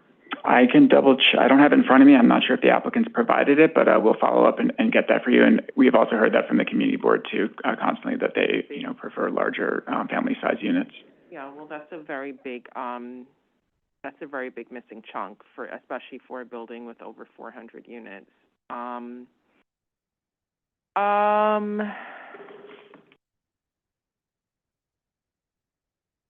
Was there a parking availability study? I think that was a concern that the community also expressed. Was that ever done? It's required as part of the environmental review process. I don't have the results here, but we can follow up with that. Okay. I'm sorry. So it was done or it was not done, or you're not sure? I'll double check and get back to you on that. Okay. And then the Brooklyn Botanical Garden already has this project on its website that it's opposing it. Has the commission, or not the commission, the DCP been in contact with the garden, or do we know if the applicant has been in contact with the garden? So DCP has been working mainly with Parks Department, who reviews the open space and shadows impacts, and they've been discussing with BBG. BBG also took department staff on a site visit to see the exact propagation tunnels and speak to some of the concerns with relocation and artificial lighting. So we're able to see that in person, and we were able to walk us through those, and they did express major concerns with this application during those site visits. We're not going to do a tour, right? We can ask. For discussion. Okay. We always like going on a tour, but we'll consider, yeah. I like a good tour, too. All right. Okay. I feel like I have another question, but it is lost in here. Can you clarify for housing? A lot of these questions have been raised by members of the community, and some of them can't make the meetings. So some of my questions, some of their questions. Shout out to Crown Heights Tenants Union. Housing production chart. So one of the main things I was wondering when I looked at this issue with the Brooklyn Botanical Garden, which I go to quite a bit, is, this idea that obviously we need to build as much housing as we can because we have a housing shortage, fine. But is this neighborhood does this neighborhood have the highest housing production in all of New York City? Because I think that also, if so, that also ties into this, here we have housing that could threaten, a local treasure, and that also speaks to, we already have a bunch of housing in the neighborhood, so there's greenery that we also need to protect. So I'm wondering if this specific, do you know the answer if this specific neighborhood has the highest housing production? This community district does not have the highest production over the past from 2010 to 2020. I don't have the exact chart in front of me. I can follow up with that. Is it among the highest? I don't want to speak to without having the exact numbers in front of me, but it was not at the top of the list. And that is all I have for now. Okay, thank you, Commissioner. Thank you. Go ahead, Commissioner. I don't have it at my fingertips. What would the as of right be FAR for the zones that are proposed? The C24 overlay and the R8A. What is the FAR? 7.2, and there's no change proposed for housing opportunity with MIH. And just for the sake of argument, where would we find a base 7.2 without MIH? Sorry, can you repeat the question? Well, if we wanted to, actually, I'm asking the question the wrong way. what is the base without MIH in an R8A? I think it's 6.02. Let me double check that. Yeah, 6.02. And if they were to build the R8A base without MIH, I'd like to know what the shadows would look like then. If we wanted to trade off housing for the garden. Thank you for the question. So from my understanding, when we're increasing residential density from a R6A to a R8A, we'd have to map MIH. There would be no option to not. And also just want to say that since the R7A, which is 4.6, so even, or 5.6 for the R7Ds, also have a shadow impact that a 6.02 would, you could presume, would also have a shadow impact. That's right.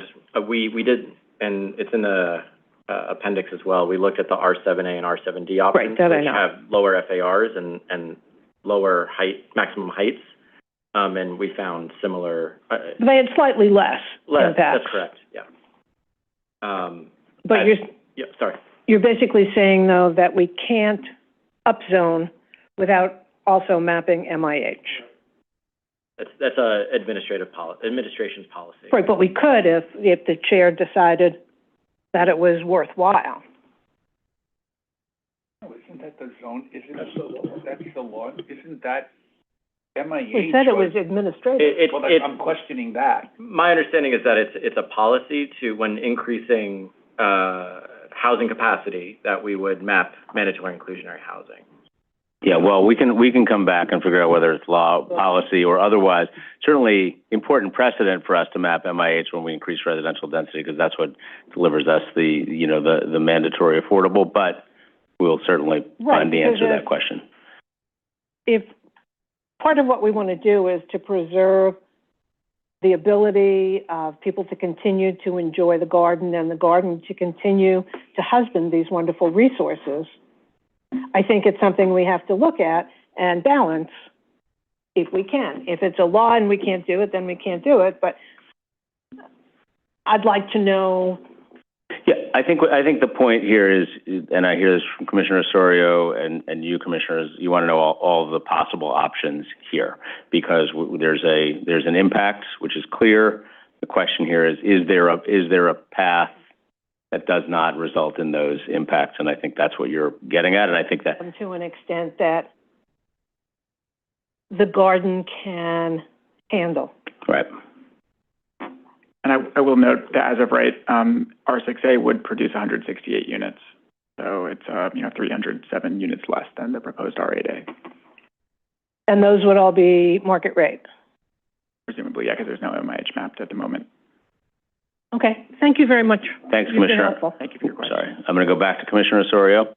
Thank you, Chair. It's really just a quick clarification question in your response to Commissioner Goodrich and the question that I asked earlier. You said that the garden had concerns with the mitigation strategies proposed, but is that, can you elaborate on that? And then feel free to say, no, we'll wait and hear from them. I'm hoping that we'll hear from them at some point, but I just want to understand if so far they said they have concerns, or they said that the mitigation strategies don't work for them. They said they have concerns on the proposed, thank you for the question, concerns on the application generally and the proposed density, and that the mitigation measures proposed to date, so artificial lighting, relocation, et cetera, were not feasible. Okay, thank you. Great. Okay, with that, we're certified. Thank you very much for all of your work on this. We appreciate it very much. Chair. And I also want to thank our EARD team, who's done an excellent job with this application. Agree. Thank you all very much. Okay, let's move on to the next item. The sixth item on our agenda is a certification of a zoning map and zoning text amendments in Brooklyn Community District 15. Our presenter is Lucia Cappuccio. Hello, Lucia. Hi, Chair and Commissioners. Good afternoon.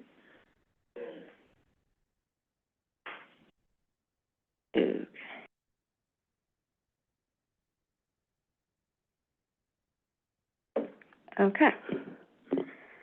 This is a private application from MTL Realty, LLC, for a zoning map amendment from a C81 district to a C44L district, and a zoning text amendment to Appendix F to facilitate the development of a new 8-story mixed-use development, including over 70 73,000 square feet of residential space, or 80 dwelling units, 24 of which will be permanently income restricted, and over 17,000 square feet of ground floor commercial space.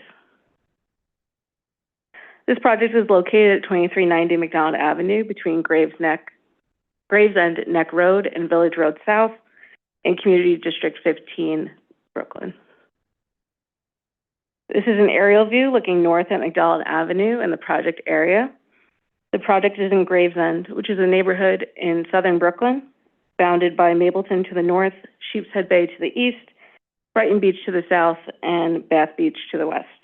The project area consists of one lot and one partial lot fronting on McDonald Avenue.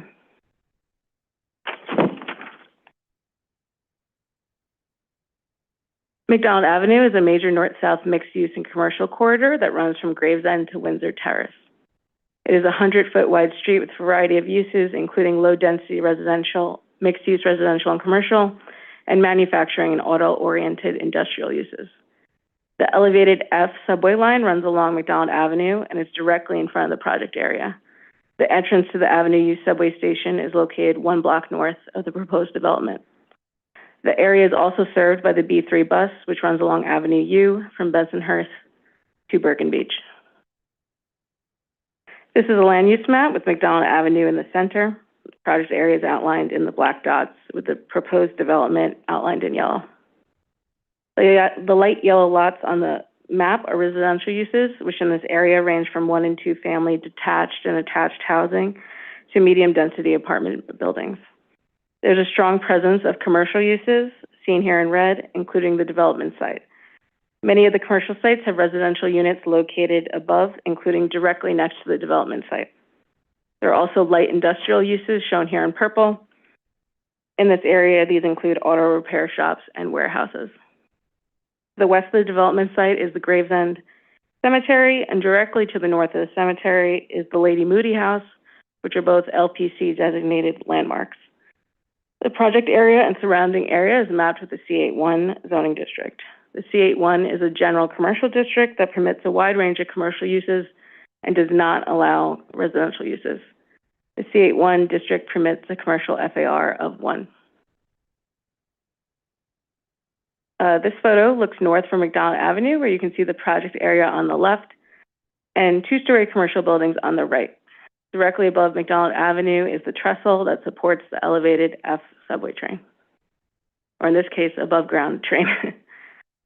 This is a direct look at the project area, which includes an applicant-controlled development site that is currently a 1-story car wash facility and a portion of the adjacent property which is not under the applicant's control and is currently a 2-story auto body garage and vacant office. This view looks northeast from Village Road South at the proposed development site to show the current building and the rear parking lot. The proposed actions would facilitate the development of an 8-story mixed-use residential and commercial building totaling approximately 91,000 square feet. The proposed development would include approximately 74,000 square feet of residential space. The residential portion would include approximately 80 dwelling units, 24 of which would be income restricted. The development would also include approximately 17,000 square feet of ground floor commercial space. Parking would be provided in a cellar level. The applicant is currently proposing 120 accessory parking spaces, although only 30 are required by the zoning district. The proposed actions include a zoning map amendment to change the existing C81 district along McDonald Avenue to a C44L district. C44L districts are specifically tailored for commercial corridors with elevated subway lines. It is intended to ensure that adequate light and air reach the sidewalk below the elevated rail line by establishing appropriate distance between buildings' upper floors and the subway tracks. It also offers increased flexibility in uses to allow commercial uses below and adjacent to the elevated train, so that the residential portions of the development are located above the elevated train.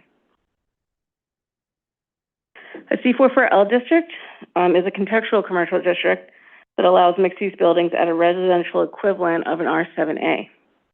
An R7A district allows a maximum residential FAR of 4.6 with MIH and FAR of 4 for commercial and community facility uses.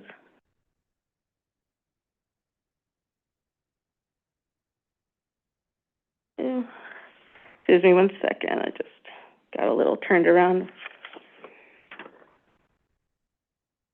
All right, thank you. In C44L districts, for lots fronting an elevated rail line, a 15-foot setback is required above the base height to shift the upper portion of the building away from the subway, and the street wall must set back 5 feet, widening the sidewalk. The applicant also proposes a zoning text amendment to Appendix F to map MIH coterminous with the C44L district, creating permanently income-restricted housing via MIH options 1 and 2. Pursuant to Local Law 78 of 2021, this application requires a racial equity report on housing and opportunity because it would increase the permitted residential floor area by at least 50,000 square feet. The proposed development would provide new housing units in a neighborhood that has experienced little housing production, including providing new income-restricted units in a highly transit-accessible location. The area median household income for the Puma is around $38,130, which is significantly lower than the median income for Brooklyn and New York City. Using current year U.S. HUD income limits, the applicant proposes to provide MIH units that meet 60% AMI with approximate average monthly rents ranging from $1,590 to $2,200 at approximate income levels ranging from $65,200 to $100,600 per household size, ranging from 1 to 4 persons. In Figure 1, we can see that the population of the Coney Island Puma is predominantly white non-Hispanic and Asian non-Hispanic, with a percentage of white non-Hispanic residents at 52%, which exceeds both the borough at 35% and the city at 31%. The Asian non-Hispanic population at 17% reflects borough and citywide percentages. Figure 2 shows the percent change in race and ethnicity from 2010 to 2020. The largest growth was seen in the Asian non-Hispanic population, which has experienced a growth of 49% compared to an increase at 43% borough-wide and 34% citywide. The white non-Hispanic population decreased 6% in this in this Puma compared to an increase of 8% borough-wide and no change citywide. In summary, this is a private application for a zoning map amendment from a C81 to a C44L district and a zoning text amendment to Appendix F to facilitate the development of a new 8-story mixed-use building, including approximately 80 units, 24 of which will be permanently income restricted. Thank you, and I'm happy to take any questions. Great, thank you. Okay, thank you very much. We're certified. All right, thank you. Thanks, Lucia. The seventh item on our agenda is a non-ULURP post-referral review of a previously approved special permit in Brooklyn Community District 10. Our presenter is David Weisler.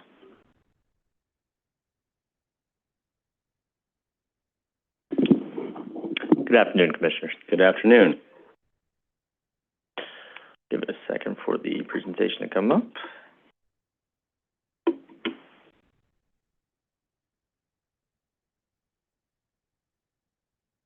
Great.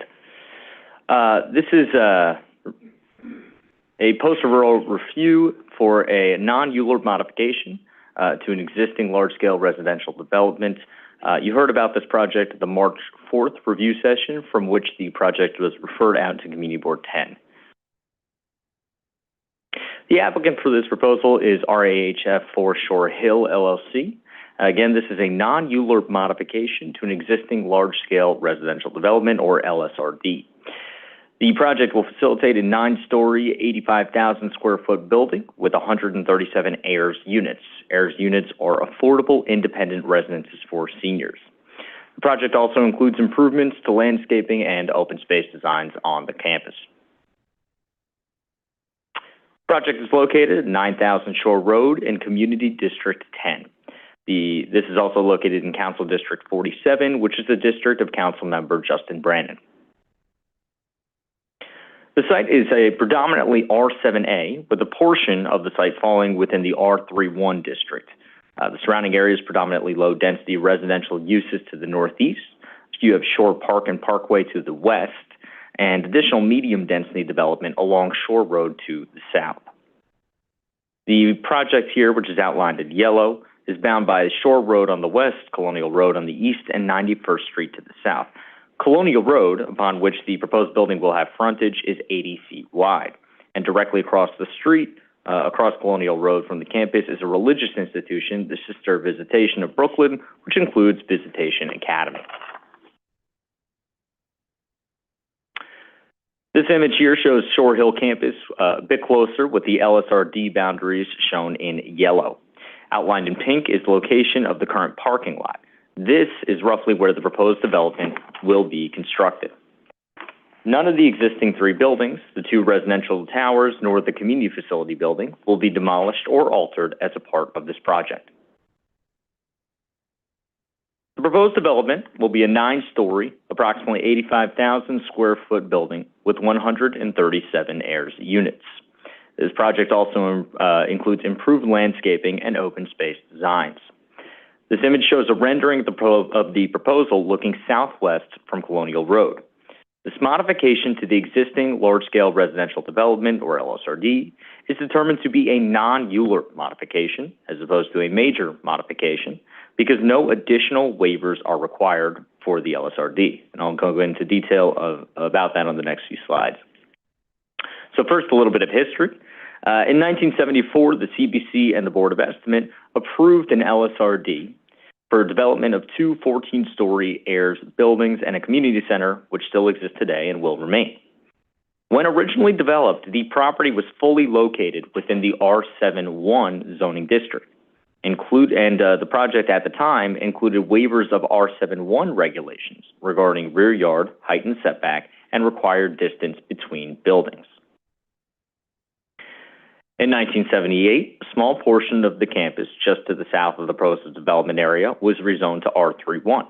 And in 2005, as a part of the Bay Ridge rezoning, the majority of the property was rezoned to R7A. And so this takes us to where we are today, where the vast majority of the property is zoned to R7A with a small portion R31. This image again shows a general proposed site plan with the proposed development outlined in pink. As stated, the original approval included waivers of regulations regarding rear yard, height and setback, and required distance between buildings. The proposed development, which is outlined here in pink, complies with all of today's zoning requirements. No additional waivers are necessary or being sought here, and therefore, this is determined to be a non-ULURP modification. This is really simply modifying the site plan and the findings to accurately reflect what the new conditions will be. This image shows the proposal in much more detail. While the new residential building, again outlined here in pink, will be built on the existing parking lot, 57 parking spaces will still be provided on the site, as seen here. The existing residential buildings, as well as the community center, are to remain as they are. The courtyards shown here are proposed to be improved, as noted, and they would include landscaped areas and a range of seating types, including ADA-accessible seating for use by the residents. The new building would create a street wall presence along Colonial Road, and the site perimeter would include planted buffers. Additionally, overall site circulation is proposed to be improved with clear routes and delineation between vehicles and pedestrians. Paving strategies akin to shared streets would be incorporated in certain areas for enhanced safety of the pedestrians. ZR Section 78.312 permits the CPC to grant waivers of certain zoning regulations in accordance with large-scale residential development. In 1974, as noted, we received waivers from rear yard requirements, height and setback requirements, and regulations regarding required distance between buildings. But those regulations are based on the R7-1 zoning that existed on the campus at that time. As noted, today, with different zoning, no additional waivers are required, and in fact, due to the fact that the site is now zoned R7A rather than R7-1, one fewer waiver is required. For approval, the CPC must find that the modified site plan continues to meet the findings made in 1974. The applicant has stated that they feel that the project continues to meet these findings, and they've submitted documentation outlining how the findings are met, which are found in the application package. This proposal also included and required a Board of Standards and Appeals action, or BSA action. In 2016, as a part of the Zoning for Quality and Affordability Text Amendment, ZR Section 73.434 was created. This section allows the BSA to permit the reduction of off-street parking required for income-restricted housing, so long as the board is able to make certain necessary findings. The applicant was granted approval of this waiver by the BSA on August 7th, 2023. This application represents the first utilization of this new ZR section, and as such, while 112 parking spaces were originally approved as a part of the LSRD, the requirement is now being reduced to 56. It's also important to note that these parking spaces for the existing development, these 56 parking spaces, no parking is required for the new development proposed on the site, as ZR Section 25261 permits applicants to waive all parking if 15 or fewer spaces are required. Only 14 spaces are required here, therefore parking can be waived for the new building. As noted, this was referred to the Community Board from the review session on March 4th. The Community Board had previously submitted a letter to opposition to the project to the BSA last year during the BSA process. And for our referral for this LSRD modification, the Community Board made the decision to resubmit the same letter as they felt it adequately communicated their feelings about the project. This letter is included in your packet. The letter focused on findings that the BSA was required to make for the BSA action. The Community Board opined that the reduction in parking spaces would not facilitate an improved site plan. The reduction in parking spaces will cause traffic congestion, and the reduction in parking spaces will have undue adverse impacts on residents, businesses, or community facilities in the surrounding area as applicable, including the availability of parking spaces for such uses. In summary, the applicant is seeking a non-ULURP modification to the existing LSRD to facilitate a 9-story, approximately 85,000 square foot building to include 137 new affordable homes for seniors. In addition, the proposal includes noted increases to open space and overall site plan designs. That concludes my presentation. I'd be happy to answer any questions you might have. Great, thank you. Okay, so we're looking at a non-ULURP modification to an existing large scale, and the findings for this commission relate to whether the site plan with the modification continues to meet the original findings. Is that correct? Yes, and those findings are still in the ZR today. Right, it's the same, findings that need to... So I guess the question is, can you help us think through that question as to what the initial findings were and how this tends to conform to the initial findings? Sure, and I actually could show what those findings are from the ZR, if that would be helpful. Yeah, let's do it. Great. There's quite a few, so I had to separate them into 2 separate slides, but we could work through them. So the first one is that such modifications will aid in achieving the general purpose intent of the chapter of the LSRD, the intent of the LSRD basically overall. That such distribution of floor area, units, rooming units, open spaces, location of buildings, or locations of primary entrances, show windows or signs will permit better site planning overall and will thus benefit both the residents of the development as well as the city as a whole. Second finding. The third is that such distribution or location will not, elements of the LSRD will not unduly increase the bulk of buildings, density of population, or intensity of use in any block to the detriment of occupants of buildings in the block or nearby blocks. That such distribution or location will not affect adversely any other zoning lots outside the large-scale residential development by restricting access to light and air or by creating traffic congestion. So those are the first 4 here, and there's a couple more. So the next one, where portions of the total required open space, and I've again noted in advantages here there, this includes open space designs or improvements to such, where portions of the total required open space are pooled in common open space areas or common parking areas, that such common areas will, by location, size, shape, and other physical characteristics, and by the relationship to surrounding development and the circulation system, permit realization of the full community service of advantages for which such pooled areas are designed. Where one or more zoning lots in the large-scale residential development do not abut map streets, that suitable private access to map streets will be provided conforming to standards which will ensure adequate circulation and make adequate provision for public services. And finally, needs to find that the modification of height and setback will not impair the essential character of the surrounding area and will not have adverse effects upon the access to light, air, and privacy of adjacent properties. So those are the findings that are required to continue to be met for this non-ULURP modification. Okay, so let me just focus you on a couple of them, and we'll talk about these because I think that they're really maybe the only two which are truly relevant to the discussion that we're having here. The findings that the new building would not unduly increase the bulk density of population or intensity of use in any block to the detriment of occupants of buildings, and the modification of height or setback would not impair the character of the surrounding area or effects on light, air, and privacy.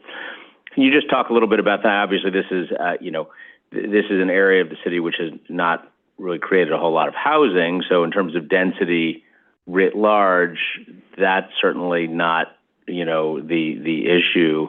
But I think the findings relate to the block.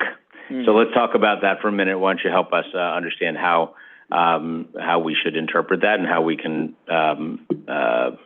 meet that here? Sure. Let me go back to an image of the surrounding area. Perhaps that could be helpful. Maybe that one would be more helpful, but let's start here. Actually, I'll zoom in just a little bit, right? So what you can see here, and I also have some of the images that I had at the previous review session, so we can look through that and kind of see what the area looks like now, or at least the area along Colonial Road where the proposed development is to be located. But you can see that surrounded by Colonial Road is 80 feet, right? So that's characterized as a wide street on our area. And then 91st Street to the south, that's a narrow street at 60 feet wide. You can see it's truncated a bit. It's not a perfect, it wouldn't have been perfect anyway, but you see there's a bit that's cut off there at the bottom right-hand corner that is not part of the campus. So those are, if I understand correctly, predominantly R31 zoning, and the buildings there reflect the zoning district, right? And so that is something that we had heard from the community board, is that by their feelings and opinions that the production of this new building would have impacts on light, air, et cetera, to some of those buildings that are located there. However, what we also see is that across Colonial Road, which again is a wide street, you see a large, open space. That's a Sister Visitation Academy. And of course, to the west side of the property, nothing's really changing. The proposed development is also to be much shorter and less bulky in almost any way you look at it than the existing two towers that are located on the site. So that's like a little bit of an introduction of what you'd see there. So, and if I actually zoom out ever so slightly, what you could see to the south is that within Community Board 10, you see a significant amount of the medium and higher density buildings located in the community district along Shore Road Park, right? So you can see a little bit of that as you look south of the property outlined in yellow here. And so the feeling I've seen by the applicant was if there's a need for senior housing here and a need for housing overall, it would make the most sense to try to accumulate it near where that development already exists. Okay, great. Thank you. Let me see if there are other questions. And I will just remind the commission, this is since this is a non-ULURP, this would be the time in which we would take a vote to send this to the buildings department, that it meets the findings here. So are there other questions? Commissioner Benjamin. One quick question. I believe I remember that it is still under the allowable FAR for the site. Is that correct? That's correct. Yeah. So again, just an emphasis here that part of the reason that this is a non-ULURP modification and really is just memorializing what would happen on the site is because the proposal, if built as proposed, would meet all of today's zoning requirements. That includes FAR, parking, setback, et cetera. But there's not enough FAR left over for another building, is there? I think there's 411,000 square feet. I need to get into the specifics on that because it is technically a mixed zoning district, but I don't believe there'd be much, if any, left If you could over. just get back to me on that. Certainly. I think that's the case, that with this building, there would be 411,000 square feet, and I think they only have 400 and something under zoning, but if you could get me those numbers or tell me I'm wrong, that'd be great. Surely. Thanks a lot. Other questions? Commissioner Osorio? I have a quick question. Thank you for the presentation. I'm wondering if you can help us understand a little bit sort of the implications of the decision that we're making today in terms of the parking reductions, or at least how would that compare with the parking reduction proposed under the city of Yes? Help us understand a little bit sort of like how the two things sort of like relate to one another. Sure. So the BSA process that was handled this past summer, about a year ago, that was really to allow parking reduction for the existing building, right? On the LSRD, they basically said if you've got a parking lot for AIRS units, you can actually take away some of that parking as long as it's replaced by more AIRS units, literally on that physical location, which is exactly what's being taken advantage of today. And so that's what they're doing here. The LSRD modification is not actually saying to the applicant, oh, now you can reduce your parking. The LSRD modification before you today is simply reflecting those new conditions that would be created. City of Yes, for housing opportunity, would simply eliminate parking minimums citywide. And so from my understanding, and this may not be perfect, I would need to, make sure it's clarified. I actually don't know if the BSA would be required there, the BSA action. But I'm not 100% sure about that because the original LSRD plan, the site plan, as this is a site plan approval, did include parking. So I think that's something I do need to check on. But I mean, in terms of the comparison between the BSA action, which reduced parking here, and the City of Yes, the BSA action kind of, to my understanding again, kind of relies upon the fact that there are still parking minimums as they exist today. After City of Yes, there would simply not be parking minimums for residential developments. That's exactly my question. I mean, I'm just wondering if the parking requirements would stay. So if after City of Yes, parking requirements on this particular site will remain. I'm not 100% sure, actually. Yeah. So, no, it's a great question. As David mentioned, under the current proposal for housing opportunity, there would be no parking requirements, and therefore the BSA would be moot. However, this one has parking requirements per the large scale. And so to modify a large scale plan, we would have to make a determination on whether it would be a non-ULURP or ULURP modification. So in this specific instance, probably no effect. We'd still have to modify the large scale, but in other situations, this would allow for infill development. Thank you. Thank you, Commissioner. Okay, so what I'm going to do is let's see if you can track down the answer to Commissioner Benjamin's question, and then we'll vote later in the meeting. Sure. But thank you very much for this. I just want to make sure there's no other questions here. Okay. All right. We'll hold for a moment on the vote, but thank you, David. Great. Let's move on to the next. The eighth item on our agenda is a pre-hearing review of a zoning map amendment and special permits in Brooklyn Community District 2. Our presenter is Amrita Mahesh. Good afternoon, Good afternoon.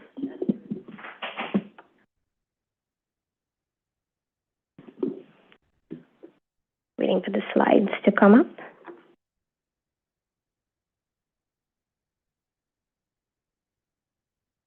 Right. This is a private application by 500 Kent LLC and the United Jewish Organizations of Williamsburg to facilitate the development of a 23-story, 576,000 square foot commercial development with 49,000 square feet of publicly accessible open space at 500 Kent Avenue in the South Williamsburg neighborhood of Community District 2 in Brooklyn. The applicant is seeking a zoning map amendment to modify the existing M31 district to an M15 district, a special permit to waive waterfront bulk regulations, and a special permit to allow a public parking garage. Additionally, the applicant is seeking a chairperson certification to demonstrate compliance with waterfront public access area requirements. As the Commission may recall, the project area is located along the waterfront. It is bounded by the Wallabout Channel to the west, Division Avenue to the north, Kent Avenue to the east, and the Brooklyn Navy Yard to the south. The project area is located within an M31 zoning district, and the surrounding area is mapped with several zoning districts, including manufacturing districts, mid-density contextual and non-contextual residential districts, as well as some C13 and C24 commercial overlays.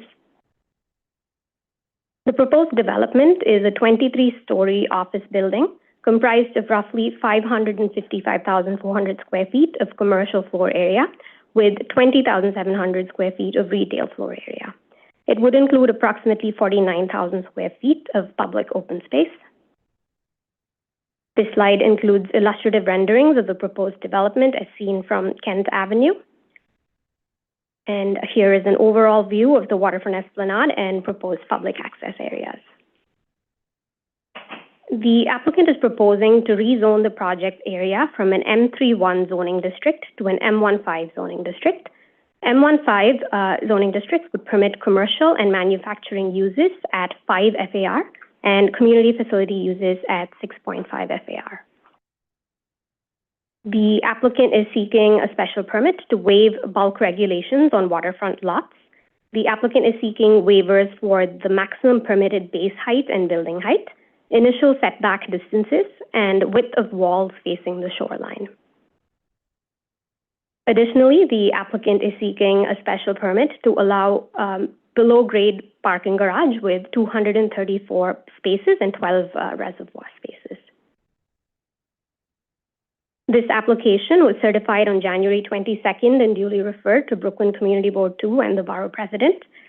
Brooklyn Community Board 2 held a public hearing on February 21st and on March 13th voted to approve the application, 22 in favor, 8 opposed, and 5 abstaining. The board included a comment encouraging the applicants to establish a community advisory council in order to monitor and resolve concerns raised by neighbors, the board, and other relevant stakeholders. The Brooklyn Borough President held a public hearing on March 26th and voted to disapprove the application. The Borough President cited concerns regarding the appropriateness of the proposed commercial building at a location currently zoned with a heavy manufacturing M31 zoning district, highlighted the precedent-setting nature of such a use within an industrial business zone, noted conflicts with the Borough President's comprehensive plan for Brooklyn, and included a rationale for alternate uses for the project site, including the potential for a waterfront shipping hub. Additionally, the Borough President included comments regarding the potential applicability of the framework put forth as part of the City of Yes for Economic Opportunities M districts, and noted that he believes that the existing M31 zoning is comparable to the new core districts, and mapping M15, the equivalent of a growth district, is not supported by the Borough President. A notice of public hearing for the draft environmental impact statement was issued on May 1st, and the CPC public hearing has been scheduled for May 15th. That concludes my presentation, and I'd be happy to take any questions. Great, thank you very much. So we'll pick this up for a public hearing on Wednesday. So if there are specific issues to clear up before then, Commissioner Benjamin? Yeah, I have a couple of issues about the rezoning itself and about the special permit for parking. I know this area very well, as do a couple of other commissioners. We don't live that far from it. And as I've expressed in the past, I have some concerns about turning M3 manufacturing zones into M1, which allow a wider variety of uses, and under the City of Yes would even expand that to a greater degree. Since this is, I actually agree with the Borough President that we have to be very careful because this is not a resource we're going to get back. And this building does not contemplate any manufacturing in it. So my first and most important question is because we have seen that office space has not been occupied in this area, including along the waterfront and further up, in the way that one anticipated pre-COVID. So if in fact they are unable to rent up to conforming office uses, could they turn this into one big community facility use? Could they turn it into more games and retail. I mean, because of the nature of this zone and the changes we propose, it seems to me that there are quite a few possible uses that would be allowed under this zoning should the office prove to be unsuccessful. Absolutely. Thank you, Commissioner, for the questions. I can respond to a couple of them and relay these comments to the applicant as well, who can elaborate at public hearing. So the first thing I will note, if I can kind of go back to the sort of context here, this is a very mixed context currently. While the current zoning is M31, we have seen properties immediately to the north develop with a mix of uses, including public access. And immediately to the south of the site is the Brooklyn Navy Yards master plan site, which contemplates, again, uses that are intended to be kind of compatible with public access. They've kind of consolidated all of their public access requirements towards this basin frontage. So the sort of rationale outlined for this application is that this site in its current form as a commercial proposal would be in line with what is anticipated to happen immediately to the north and the south, but we can have the applicant kind of elaborate. The zoning... When you're saying that to the south, you're thinking that the Navy Yard would become office uses? The Navy Yard is anticipated to include sort of a new sort of vertical manufacturing typology with manufacturing. Manufacturing, So that's right. It's not office. And the sites to the north are one site that was rezoned some years ago. But as I understand, I think Kedem is still doing something in there. And then to the north of that is the Schaefer sites. That's right. And then across Kent Avenue is also residential. So there really isn't a core here of office uses. This would be a new use in this location. And the other uses, which was really my question, what other uses would be permitted in the M1? Absolutely. Regarding the point about the office use here, we have heard from the applicant that this particular sub-market of South Williamsburg does have a demand for non-residential uses. We can have them kind of elaborate on their rationale and also speak to, if commercial office isn't a viable option, what they believe would be a potential tenant for the property. Regarding this proposed zoning M15, yes, it does allow a broader range of uses and could accommodate other scenarios such as the ones that you had described, including community facility. The proposed zoning does allow for 6.5 FAR of community facility. And with that, the parking permit is for public parking? Yes, it is a public parking garage permit. So, for instance, if I'm a member of the public who lives across the street on Kent Avenue, I could park here. It is open to the public. It's intended to be public. And this parking, which is underground, how is that? The water table is very high here. So exactly how far down are they going to go, and what are the measures they're going to have to take to keep water from intruding into their parking? Absolutely. We can relay that question to the applicant, but because it is within the 1% annual chance flood zone and it is a cellar condition, it would need to be dry flood proofed and would need to comply with Appendix G of the building code. We can have the applicant elaborate on what measures they're taking. Okay, I'd be interested in all of those, but also particularly if you could let them know that it's not just a question of what they think they would want to do if the office doesn't work out. I'm concerned about what could be done. And I'm concerned particularly about both the community facility uses and the retail and entertainment uses that could be substituted. And you can let the team know that I'm also very interested in the WAP. Absolutely. Thank you. Thank you. Thanks, Commissioner. Commissioner Osorio? Thank you, Chair. Thank you so much for the presentation and for the materials and addressing our questions. And thanks so much for also the time that you spent compiling resources for us. I appreciate that. Okay. I mean, as I've stated earlier and building on what Commissioner Benjamin said, I have also concerns with this. My concerns are mostly around the consistency with the waterfront revitalization program and the city's comprehensive waterfront plan as this relates to the industrial business zone, which is, the project is within, and the significant maritime and industrial area.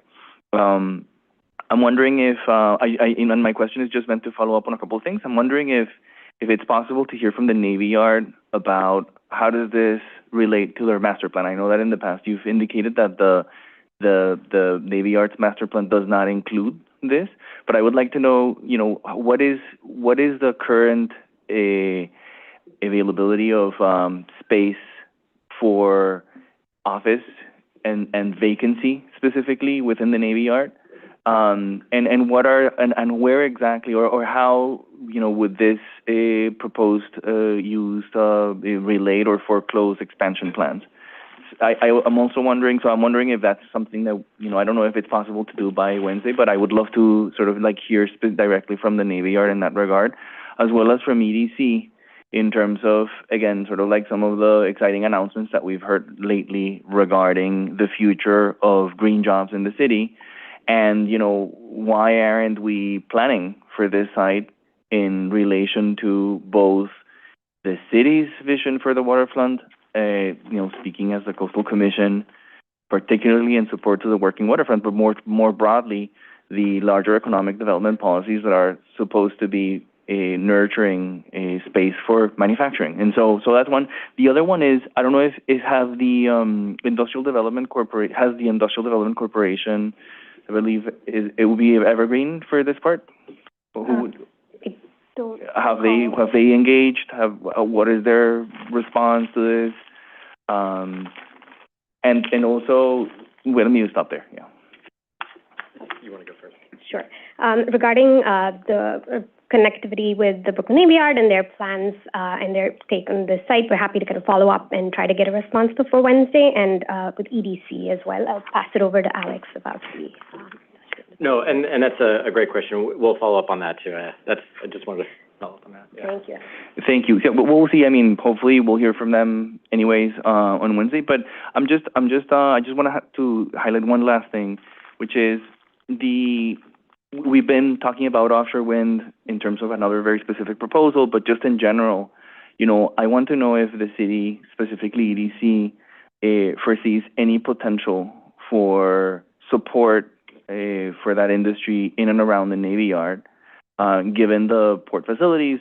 The borough president is very specific about the potential of this site for maritime uses. And I'm wondering if there's what's been the response to some of that from the applicant, and can you summarize for us sort of what to expect in terms of Wednesday in that regard? Absolutely. So with regard to the site's viability as a maritime use, we did look into this with our Climate Sustainability and Policy Division, and we found that there was a U.S. Army Corps report from 2004 that showed that the mean low water levels at this site was around 20 feet and only around 7 feet further into the basin. So it may not be as conducive for maritime activity without sort of significant dredging. That's what we've learned. And this report is also from nearly 2 decades ago, so conditions may have worsened potentially. So this is sort of the best information we have at the moment. But with regard to other sort of considerations and how this site is still continuing to meet the SMIA policy, I think there are certain policy areas that we did want to flag in that the SMIA policy also allows for the creation of conditions that support provision of services and enabling a healthy business environment through compatible uses that aren't necessarily sort of strictly maritime or strictly industrial, which is why our department was able to kind of make the determination that because this site would improve upland infrastructure, provide public access, and kind of support a more sort of compatible condition to what is happening further north, we were kind of able to come up with that determination, but happy to kind of have the applicant elaborate on that as well. Thank you, thank you. I really would love that. I mean, I think that I've said this before, but I respect the department's position on this. I have concerns about the interpretation that we're giving to the WRP here, where the consistency, or let's say the support to maritime, shouldn't just be serving as a buffer to allow these new uses, what we have on screen, from being a complementary to previous and potential manufacturing uses here. I think that the buffer might as well exist outside of the SMIA, or at the very least, we should have a system in place to see hardship, because as Commissioner Benjamin was saying, I would love to understand whether and to what extent has this been marketed to industrial companies. So before we jump into the conclusion that this should, that there isn't a market for it. What we've been hearing from industrial development corporations is that there is a market for that type of use, and this is prime real estate for advanced manufacturing, as you mentioned, the Navy Yard is engaging in, and or any type of industrial or manufacturing uses that we could engage with. Thank you, Commissioner. We can certainly relay that comment to the applicant and have them expand on their efforts to potentially identify industrial dynamics. Thank you very much. Thank you so much. Thank you very much, Commissioner. Okay, we're going to pick this one up on Wednesday. Thank you very much, as always. Okay, I'm going to call David back just to close up on Shore Hills Heirs Development, non-ULURP modification. Okay, great. Thank you. Welcome back. I think you have a response to Commissioner Benjamin's question. Is that correct? I do, yes. Did the word previously, just lost it in the briefing packet. So that's where it is. So basically, the heirs capacity, the FAR, that's in the R7A zoning district, which takes up most of the campus, is 5.01 today.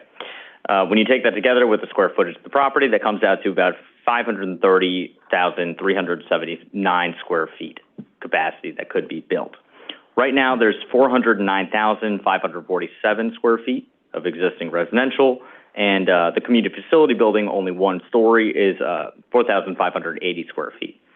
So when you add those together and basically take that away from the capacity, the 530, that comes out to 116,252 square feet left over.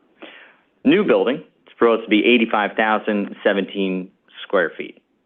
When you remove that from what's removed, then basically after the project, if built, as proposed, there would be 31,235 square feet left over developable in theory. However, as stated, any modification to the campus, if approved, per what's proposed today, would again require a modification, a non-ULURP modification if no additional waivers are required, and then of course if any new development of that 31,000 requires any additional waivers from today's R7A regulations, that would be a major modification and a ULURP project. Even if it was just adding more height onto the one-story community facility building? Yes, to my understanding, the large-scale residential development is locked in as a site plan approval. So it's kind of basically saying, and that's kind of the same reason going back to Commissioner Sawyer's question about the parking, right? Let's say, for instance, parking was removed in the future. The LSRD campus says, whatever the regs are, this is what's got to be there. Okay. This is what we've approved. This is what's got to be there. And so any change to what has been kind of submitted to us and submitted to the DOB, if approved, would need to come back for a modification. Thank you. Great. Thank you very much. Okay. And I don't see any other questions on this one, so I am going to call for a vote now. We'll seek assent by a voice vote to send an approval letter to the Department of Buildings. All those in favor, please say aye. Aye. Aye. Opposed, nay. Okay, the ayes have it. Thank you very much. Thank you. Okay, let's move on to the next and last item of today, I believe. The 9th item on our agenda is a pre-hearing review of a zoning map and zoning text amendments and city map amendments in the Bronx Community Districts 9, 10, and 11. Our presenter is Michael Cavalar.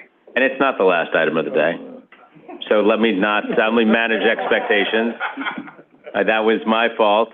Sorry, there's a few other items. They're not long ones, but there's a few others. Okay, but this is a biggie, so we're glad you're here, Michael. Welcome. All right. Thank you. Good afternoon. So we're happy to return following the Community Board, Borough President, and Borough Board referral period for the Bronx Metro North Neighborhood Plan and its associated actions, which were certified by the Commission on January 22nd of this year. Today, we'd like to recap the larger goals of the planning work, briefly revisit the proposal as certified, and summarize the votes and conditions of all land use participants to date. Just a quick reminder, as we know, today the East Bronx lacks regional rail service. Tomorrow, new rail service will mean greater accessibility to the city and the region. This means more choices for Bronxites may choose to work, live, and enjoy themselves, as well as significantly improved connections from the region to critical medical, research, and jobs institutions within the borough. New service also represents a unique opportunity to plan to thoughtfully integrate these new stations into the fabric of the communities they'll serve. Over the past 6 years, the Department of City Planning has worked with the MTA, community members, area institutions, and many others to envision what it might mean to grow thoughtfully around this new service. This work has included developing a joint vision for what it might mean to create new front doors to these Bronx communities and a world-class entry point to one of the city's most important job centers. It also means strengthening job centers by allowing them to grow while also allowing for the growth of housing and retail needed for the success and growth of our Bronx employers. It means mending seams between communities created by a history of inadequate public infrastructure and facilities, as well as allowing for a mix of housing and retail near new rail service in areas of the borough that have seen little such growth over the years. As a reminder, the 4 stations span areas that are demographically, geographically, and structurally quite diverse. As such, planning work over the years has taken a station-by-station approach. Importantly, while planning work has and will continue to proceed around all 4 stations, the land use actions contemplated in the ULURP process relate specifically to facilitating a series of proposed land use changes at the Parkchester, Van Nest, and Morris Park station areas. These actions span 3 Bronx community districts, Districts 9, 10, and 11, and will facilitate the development of some 7,500 units of new housing, including up to 2,000 units of new permanently income-restricted housing units in an area of the city that has seen little such growth over the years. It will also support the growth of some 2.5 million square feet of commercial and community facility uses and is estimated to create some 10,000 jobs. These actions consist of a series of zoning map, zoning text, and city map changes that together aim to promote the growth of housing and retail, strengthen job centers, and promote industries of the future, while also creating an improved public realm. Okay, so now quickly, I'll just step through each of these proposed actions again as a reminder. These actions build on a number of principles established over the years, including leveraging new service for the creation of housing near transit, strengthening existing job centers and corridors, encouraging uses and development compatible with transit-oriented development, as well as increasing density on major streets, large sites, and at new transit stations. We'll now recap each of these categories, beginning with our zoning map amendments. Here we've structured our proposal around 7 distinct subareas: the station-adjacent subarea at Morris Park, transitional residential subareas meant to respond to the surrounding lower density neighborhoods, transitional mixed-use areas, higher density residential subareas near the future Parkchester Van Ness station, station-adjacent retail, automotive subareas, and 1 large opportunity site at 1601 Bronxdale Avenue. The station-adjacent subarea is located next to the future Morris Park train station, where we look to create density to capitalize on the new transit service, allowing for growth of existing job centers and creating new housing opportunities. The existing zoning districts are listed at the top of the slides and all the slides to follow. As you can see, most of the rezoning areas today map with low-density districts where little to no new residential development is permitted today. Here, the highest densities would be permitted near the new train station, where we propose a C44 district with an R8 residential equivalent. Through the special purpose district, we propose increasing both the permitted commercial and residential FARs compared to the underlying districts. In the table shown on these slides and in the preceding slides, you'll see bulk and density regulations as proposed, including any modifications per our proposed district. Later in the presentation, we'll quickly touch upon these modifications. Here you can see on the lower right-hand side the potential type and scale of future development created by this district. Next, we have our mixed-use transitional district. To help grow the Morris Park Job Center, we are proposing mapping of these districts in areas a bit further away from the future station that are currently occupied by commercial and community facility uses, mostly today focused around healthcare. Similar to the station-adjacent sub-area, we're proposing to increase the commercial FAR through the special purpose district to promote new commercial uses. Here you can see the type and scale of potential future development on sites near the near the Jacobi Montefiore Hospital campuses in the lower right-hand side.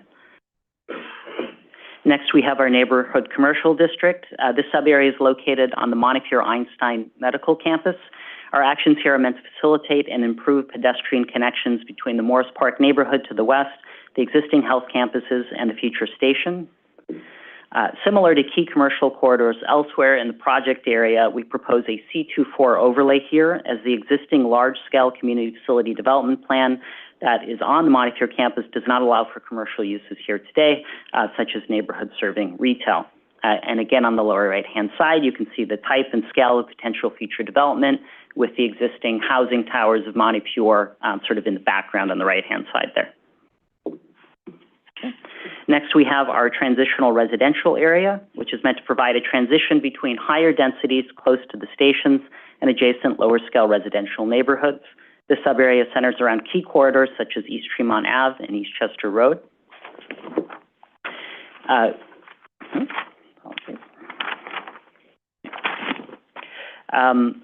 Here you can see the type and, we're looking to map mid-density residential districts along these corridors to provide that transition and respond to the existing context.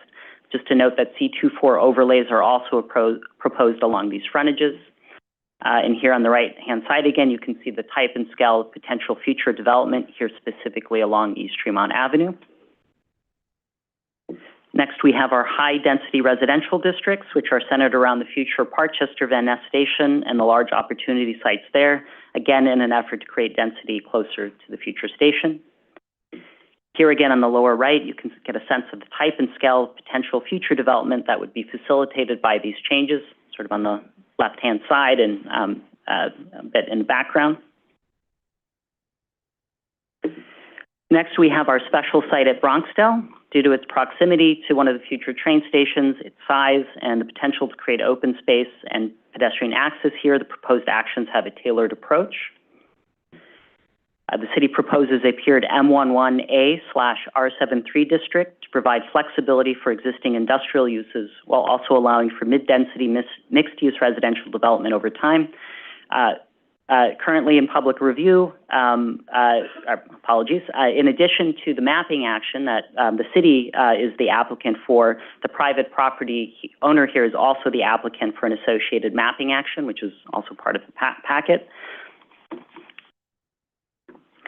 That mapping action is intended to create a connection between the surrounding neighborhood and the future station while also setting aside space for publicly accessible open space on this large site.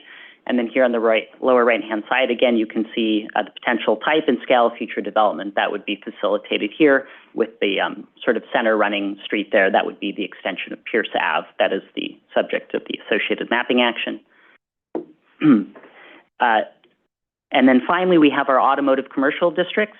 This district or sub-area runs along a stretch of East Tremont Avenue, now dominated by auto-oriented uses and characterized by small, shallow lots abutting the rail line.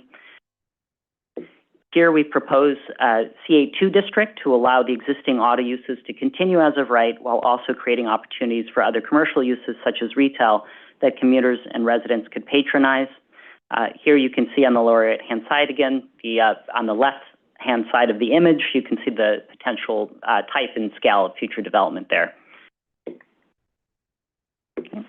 So together, we believe these actions will help facilitate the development of a vibrant mixed-use district centered around new transit access in a way that is both respectful of the existing context while providing opportunities for growth presented by the unique and historic opportunities that the new rail service brings. And I will just talk quickly about the proposed zoning text amendments. Here, the department proposes the following amendments: establishing the special East Chester East Tremont Corridor District, establishing the R61 and M11A districts, applying mandatory inclusionary housing, the extension of the transit zone, and the removal of language that exclusively applies to C84 districts within special planned community preservation district areas. Beginning with the special district, the special Eastchester East Tremont Corridor District and its components seek to promote the growth of housing and employment centers around transit, foster an adequate range of services and amenities for residents, workers, and visitors, ensure a lively and attractive urban streetscape around the stations along major corridors, and create a cohesive pedestrian and public realm network that would better connect future developments with future station areas and surrounding neighborhoods. To support residential growth near the new stations, the special district also includes provisions to modify FARs and building heights in certain R districts to reflect the changes being brought forward by the City of Housing Opportunity proposal, incentivize the construction of schools through an FAR exemption, and eliminate parking requirements for new housing developments, also in line with the provisions of the City for Housing Opportunity proposal.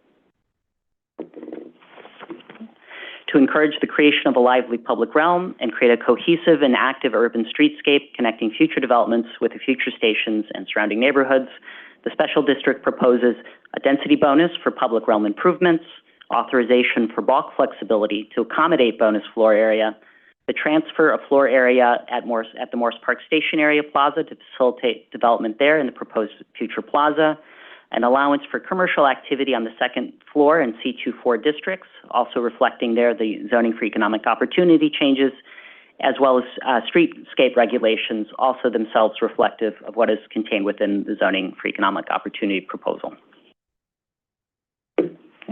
And finally, to grow the existing job centers, specifically at Morse Park, the special district proposes simplifying and rationalizing bulk envelopes for non-residential uses, modifying FARs, as mentioned earlier, in the C43 and the C44 districts, facilitating development on shallow lots along the rail line, and creating a consistent parking and loading framework for non-residential uses. Finally, in an area of the city that has seen very little in the way of mandatory inclusionary housing areas being mapped since its creation nearly a decade ago, and very few affordable units produced altogether, the Bronx Metro North Plan proposes the largest mapping of MIH since the Jerome Avenue study in 2018.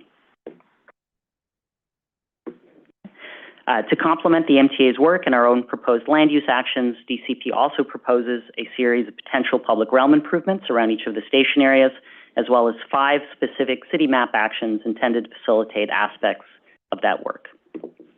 Beginning with the Morse Park Station area, here proposed improvements range from new open space to roadway improvements to a proposed new signature plaza for the Morse Park Job Center.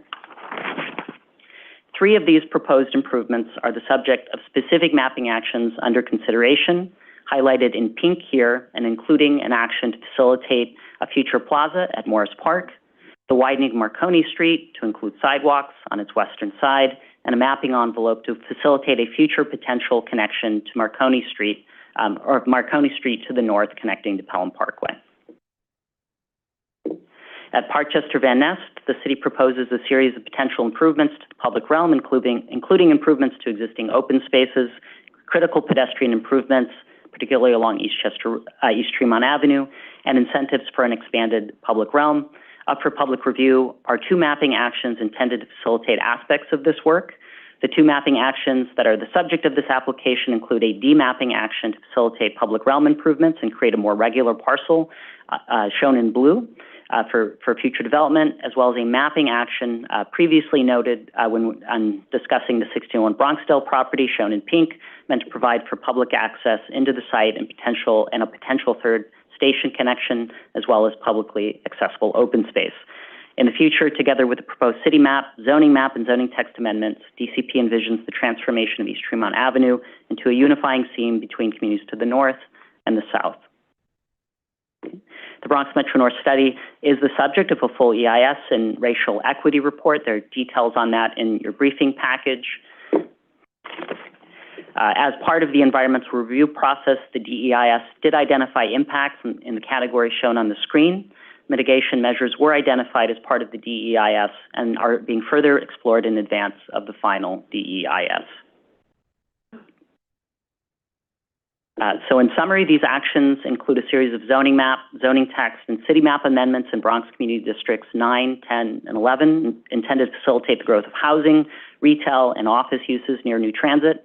This includes up to 7,500 units of new housing, including 2,000 units of permanently income-restricted housing units in an area of the city that has seen little such growth, as well as up to 2.5 million square feet of commercial and community facility uses, 10,000 jobs, and a series of public realm improvements. These actions taken together will help to ensure that the future stations are thoughtfully integrated into the fabric of the communities they'll serve, that longstanding gaps in housing production, including affordable housing near the station areas, is addressed, that institutions and employers are poised for growth and success, and that Bronxites are well positioned to take advantage of these opportunities. Since entering public review in March of this year, Community Boards 9, 10, and 11 held public hearings on the application. Bronx Community Board 9 and Bronx Community Board 11 voted favorably with conditions, while Bronx Community Board 10 voted unfavorably with conditions. Conditions laid out by Bronx Community Board 9 included modifications to the proposal to increase density near the new stations, provide for more parking opportunities, and to increase the MAH requirements to 30%. Additional conditions are shown on the slide and are also included in your briefing packages. Conditions laid out by Community Board 10 included a request for contextual zoning, an exemption for the parking provisions proposed as part of the special district and which are reflective of the City for Housing Opportunity provisions, and additional height limits on East Tremont Avenue. Additional conditions are shown on the slide here. Conditions laid out by Bronx Community Board 11 included height limits, changes to the extent of the proposed rezoning at its western extreme, as well as a number of conditions related to improved transportation, improved public realm conditions, and new educational facilities. Additional conditions are shown on the slide here. In April of this year, the Bronx Borough President and Bronx Borough Board held hearings on the proposal. From the Borough Board, the proposal received a favorable vote. Discussion during the board meeting ranged from desires for an increased share of affordable housing of all types, the importance of jobs planning, infrastructure improvements, and questions related to the cost and nature of future MTA service. And then finally, on May 1st, the Bronx Borough President's Office issued their vote, which was favorable, with conditions. Conditions included a range of proposed changes from greater affordability options to infrastructure improvements to transportation and public realm improvements. The conditions also included proposed changes to the extent of the rezoning area at Morris Park. Additionally, the Borough President's Office also called for additional studies in coordination at Club City and Hunts Point, including a parking study, as well as improvements to the public realm there.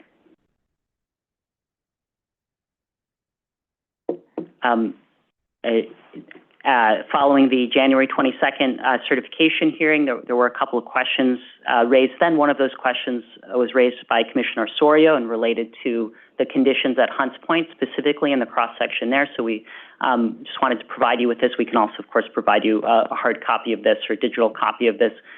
This image shows the conditions essentially extending from within Hunts Point, where you have Garrison Ave on the right-hand side, across and under the Bruckner and over to Del Valle Square, where the 6 train has its Hunts Point station.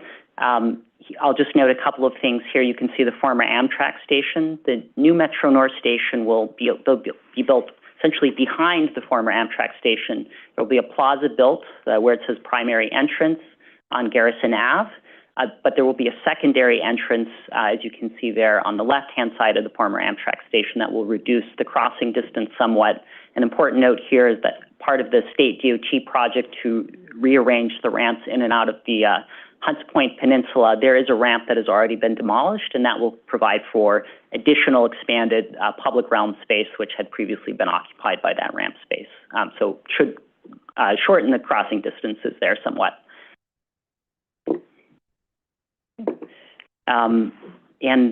With that, I'm happy to take any questions. Great. Thank you very much. I'm going to start with Commissioner Goodrich. I will just take this moment to, again, thank you for all of your incredible work here, and to the Bronx office. We know that this has, been months and months of effort and years of effort preceding it. So I want to congratulate you for getting to this point, and we're really looking forward to the public hearing on Wednesday, but very much appreciate you and everything that you've done to get us here. So. Congrats. Okay, let me go to Commissioner Goodrich to start. Thank you. I echo those sentiments. I have a quick question about, it's a simple one, but it's kind of a basic one, simple and basic, same thing. The long and short of it is there going to be any fare change for the train? It's a very good question. I'm not the right person to respond to it. The MTA will be present as well at the hearing, and we could also follow up with a question. I don't want to speak on behalf of the MTA. We are optimistic. There was a reduction by 10% in the fare for Metro North service. Maybe not what some might be hoping for, but there was a recent reduction. We know that in the past. The MTA has also experimented with things like the city ticket, the Atlantic ticket, and so I'm not able to respond to the fare question directly myself, but we can work to get you clarity on that. I mean, I don't take the train in large part because I remember just getting on one stop and it was $15 for one stop. Apparently it's double if you pay on the train. Yeah, but still, it's expensive. And the issue I've had, from the beginning when I heard of this project was it's really great to provide transit access. That's amazing, especially because you have areas like Brooklyn and Queens that don't have a subway, so it crosses over. So the transit access itself is always going to be important. But then it's like, well, who can afford it? If the people in that neighborhood can't afford it, then what happens then? Does it lead to gentrification? Because now you have greater transit access. It's more expensive than just the regular subway. And in addition to that, you have 7,500 housing units that are being built, and only a chunk of that being so-called, affordable housing. But we already know that a bunch of those are not even those are going to be moderate income, the majority. So then my main concern that I brought up since the beginning is, does this project lead to or spur gentrification? How does it help or not? Yeah, I hear the question. I'll also note that the concern around the fare showed up and this is in the packet, the recommendations. The Borough President's Office specifically had a couple of thoughts on this, but I can't myself speak to the fare. I do want to one note, and we may have discussed this on the 22nd. I just think it's worthwhile, and Paul would, I figured I'd raise it for you. I think it's totally reasonable. I will say that years ago I was roundly criticized for, I'm not criticizing transit access, but is it transit access if the people in the neighborhood can't afford it? And the Bronx is one of those boroughs where people have been fighting for decades for this type of stuff, and then they, Yeah, I hear you. I understand the question. I'm sure the MTA is listening as well. On the subject of the affordability and the affordability mix, I just want to, note a dynamic that we typically see in the Bronx that, with the exception of some areas, maybe in Mott Haven and the Bronx, we oftentimes see that beyond the requirement that is the MIH requirement, we very frequently, in fact, I've never myself had an application in which the remainder wasn't also entered into some kind of agreement with HPD for some additional affordability. So I'll just note that. But I hear your concern and your question loud and clear. It won't just be the 2,500 it's 2,000 out of 7,500 apartments. So you're saying that it may be more than just the 2,000 that are affordable? It could very well be more. Yeah. We don't know that before we're going to vote. We don't know that. That would be the legal floor, essentially, for what's required. Yeah. But we oftentimes see much more than that, and yeah. Thank you, Commissioner. Commissioner Benjamin? I also want to just add my thanks for the great tour and for all the work that your office put together, including these great maps. I mean, I was bowled over, and I know everyone who went on it was certainly educated. I had asked you a question about the campus text. Yes. You did, yes, and we'll get you a hard copy, and I have a preliminary answer for you. Great. So a couple of things. So some of the provisions, for instance, in the case of Montefiore, there's an existing large-scale community facility development plan that sort of regulates some of what's happening on that site. In short, the changes that are coming through the City of Housing Opportunity, I'm not myself an expert, but sites that are at least 1.5 acres will be affected. They'll get an additional 10 feet of height typically, but just given what's sort of in place on the Montefiore campus, and there's certainly buildings that are above the 35 height limit of the existing R4 there, it's, they've been shifting FAR around quite a bit over the years, and I believe that's also the case on the Health and Hospitals campus, but there will be some additional flexibility more generally there. I'm told that more generally, it's really about removing extraneous restrictions that would otherwise make it difficult to access contextual bulk envelopes on some of the large campus sites that have existing buildings which might not be in compliance with the zoning today, without doing an analysis of, fully what's on those campuses. I will say, that those large campuses are themselves, Health and Hospitals, for instance, has begun embarking on a campus-wide master planning exercise. And so we'll obviously be working with them over the years, but we'll understand a lot more about what that might mean on their campus as we get clarity on, what they want to do there. And then lot coverage, there are some changes to lot coverage. So also on sites of at least 1.5 acres, maximum lot coverage would be 50%. So I believe that's an increase. And then there's also an adjustment to the minimum distance between buildings to 40 feet for buildings below 125 feet in height, or 80 feet for buildings above 125 feet in height. And so without going through and analyzing every building on those campuses, it'd be difficult to give you the specifics of where that would change things. Currently, the minimum distance requirements are more strict than the multiple dwelling law, so they're sort of bringing them back in line with that through. Yeah. As you know, the reason I was concerned is because in the northern part, you have this confluence of Montefiore, BMHC, Einstein, and a variety of hospitals. And as we know, the beds in New York City in the hospitals are declining. There are fewer medical procedures that require hospital stays, and the hospital stays are much shorter. So many of the beds are being decertified, and some of these buildings may well prove inutile in the future. So I think we can foresee that there will be the potential, and we've certainly encouraged it in the city of Yes, to build other kinds of structures on these campuses. And the campuses, the facilities themselves have talked about the need for housing for staff. And I can foresee that as something that will be more fully realized with these proposals. It is balanced by something the Commissioner Goodrich said, that certainly I know Montefiore has a large percentage of their staff living in Westchester, and they envision that their staff would take this train from Westchester to Montefiore that would allow them to better recruit staff. So I think that that's certainly an additional use. But the development, how did you look at potential new development on the associated medical campuses? Yeah, I really appreciate the question. I'll try to track, and if I forget a part of it.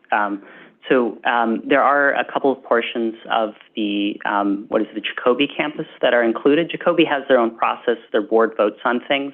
We were essentially setting it up so that the zoning got out of the way early as they go through their, planning exercise and whatnot. We envision that could be a mix. We were looking and together with EDC working to identify a different use, which would be sort of like a life sciences use. And life sciences buildings have their kind of footprint, they have their needs in terms of space and minimum lot size, and they're also generally, they want to rise sheer. You don't want to force them to cut back as they rise and that sort of thing. So you get more of the wet lab space would be like that. Otherwise, a lot of life sciences is just office space as well. So certainly one of the things that we looked at there. I think it's really interesting what you say about the sort of the decanting of some of the ambulatory care and those uses, or some kinds of procedures becoming ambulatory procedures. So, we understand that a lot of that is happening. So, Montefiore, for instance, has a lot of ambulatory care space that they lease within the Hutchinson Metro Center, just on the other side of the rail line. And, we hear a lot about a move towards high acuity care, and we expect that will be part of what comes about in the future on those campuses. Montefiore is also, they have a life sciences use on their campus today, which is the Price Center, which is just on the the fancier, newer building just on the north side of Morris Park Ave. And we think, we as a city, together with EDC, we see a future for that certainly, and we would expect to see some more of that kind of use in the area. The housing question is a really interesting one. Previously, in 2017, we had come through with an application, 1776 Eastchester. Eastchester is the address, even though it's technically off of Marconi on the other side of the rail line. That building had come through for a special permit for nonprofit hospital staff dwelling units. They wanted 181 units, which was we understood to be about half their annual need. We haven't seen that built yet, and we would, we haven't gotten necessarily a lot of clarity on exactly why that use hasn't come forward yet. But it is there was a rezoning that went through to facilitate that on the Metro Center atrium property, and so we definitely understand that's a need. We suspect that long term, as some of the sites would redevelop and you would see housing on some of those sites, that some of that housing would begin to meet some of that need in some ways. Whereas today, there aren't a lot of options immediately near the stations. And as you go west of the campuses, you get into some more expensive single-family home neighborhoods that are difficult for residents or students to afford. And there's not a lot of opportunity. There are the 3 towers on the Montefiore Einstein campus, and there are a couple of other properties that they have, but there's not a lot. You mentioned sort of where the workers are coming from. We can share with you the full document, but I believe an analysis we had done earlier on showed that about 50% of staff were coming from within the Bronx. We know that a lot of staff, in fact, take the train to the Westchester Square station, and then they walk up or they take transit up, and that's a very common pattern. In fact, that's why a couple years into the study, we began to think more about the intersection around Williamsbridge Road and Eastchester Road, in part so we could promote a better pedestrian condition through there for that larger vision. But certainly there's a connection up to Westchester. 2/3 of commuters that would take the station, my recollection is the MTA had previously projected would be taking it north, going to jobs north, so they might be Bronxites going up there.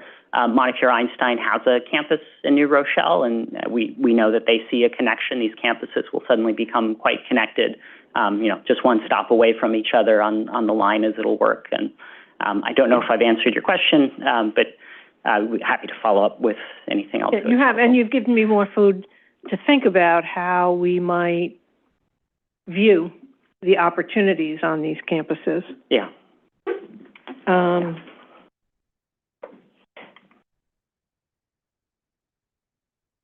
The public school impact, the response in the EIS was basically that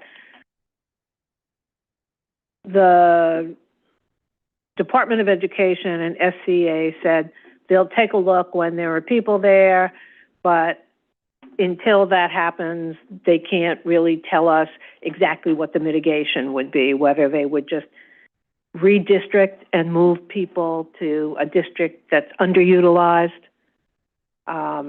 Is there a district that's underutilized that they would be able to, or is that just kind of nice speak? Yeah, it's a good question. I'm not sure about the other district question, and the district where we see the impacts is something like 95% of the study area. Is that, without speaking to, that process and what will go into it, I will say that we've tried to create flexibility, and I know you had asked the question in the certification about the exemption and all of that. You know, we have a somewhat of a paucity of public land in the area. We do know that, as is typical, is my understanding, that, you know, once you get past the elementary school grades, you tend to see quite a bit of underutilization going up, and especially as you get to high school in these sub-districts in this area. But yeah, it's a part of the work that we're still having conversations on and trying to understand, and we'll have, whatever it might look like, but we hope to have something more by the final EIS in terms of the identified. Yeah. Because Community Board 10 in particular, but all of the community boards and the borough president did speak about the community facilities and the need to have certainty about what community facilities would be provided in the future should the aims of this rezoning be realized. Yeah. So I'm hoping in the FEIS that we can have a more concrete path, or will we have a potentially unmitigated impact? Yeah, I hear you loud and clear. Yeah. Okay. Yeah. Thank you. Yeah, thank you. Thanks, Commissioner Benjamin. Vice Chair Knuckles? Thank you.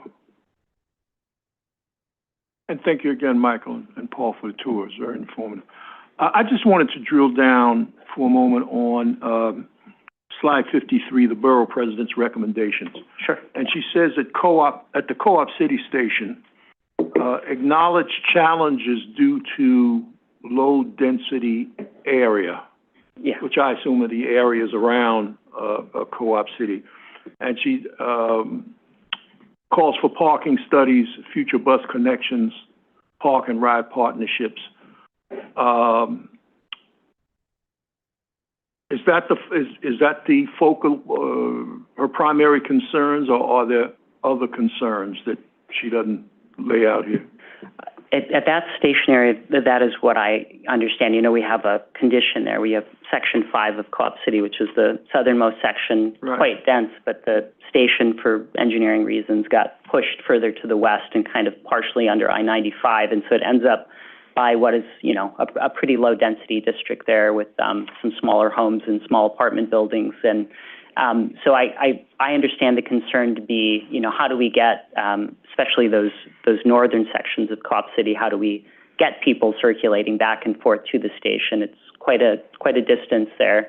But also there being a lot of concern about what the station might mean about, ad hoc parking in the area, and what is there today, what's available. And so I think we think it's a, reasonable thing to understand more about. And I will just say, we've had conversations with NYC Transit over the years. They, did a preliminary look in their bus redesign of what it might mean. But of course, the bus system as it exists now, is existing without the stations, and they'll take a look at it as the stations come closer to being online. But yeah, we understand that really to be a circulation.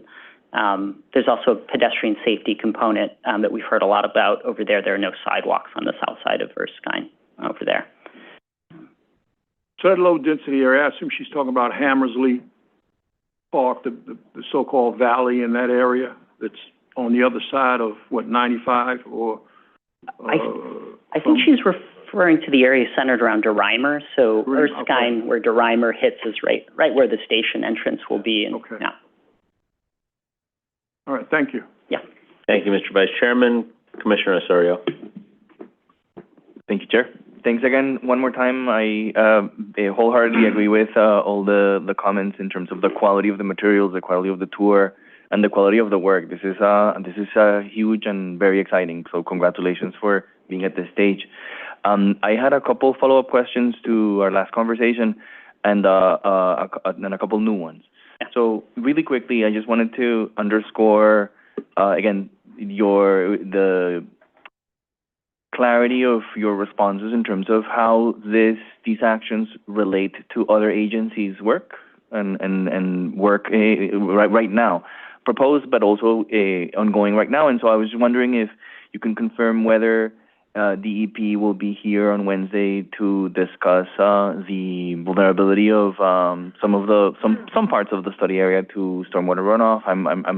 I'm just curious about that, as well as I'm curious about hearing whether DOT. I think you at that point felt that they were going to be here, but I was wondering if you've had a chance to maybe brief them a little bit in terms of some of the questions associated with access to Marconi, but also resolving sort of like the immediate issues with the MTA proposed station around that in relation to the Amazon facility and so forth. Yeah, I'll take the easy one, which is the second one, and then I'll ask, maybe Paul can reply to the DEP component. So DOT has been very involved over the years. They were and have been a core partner in this study.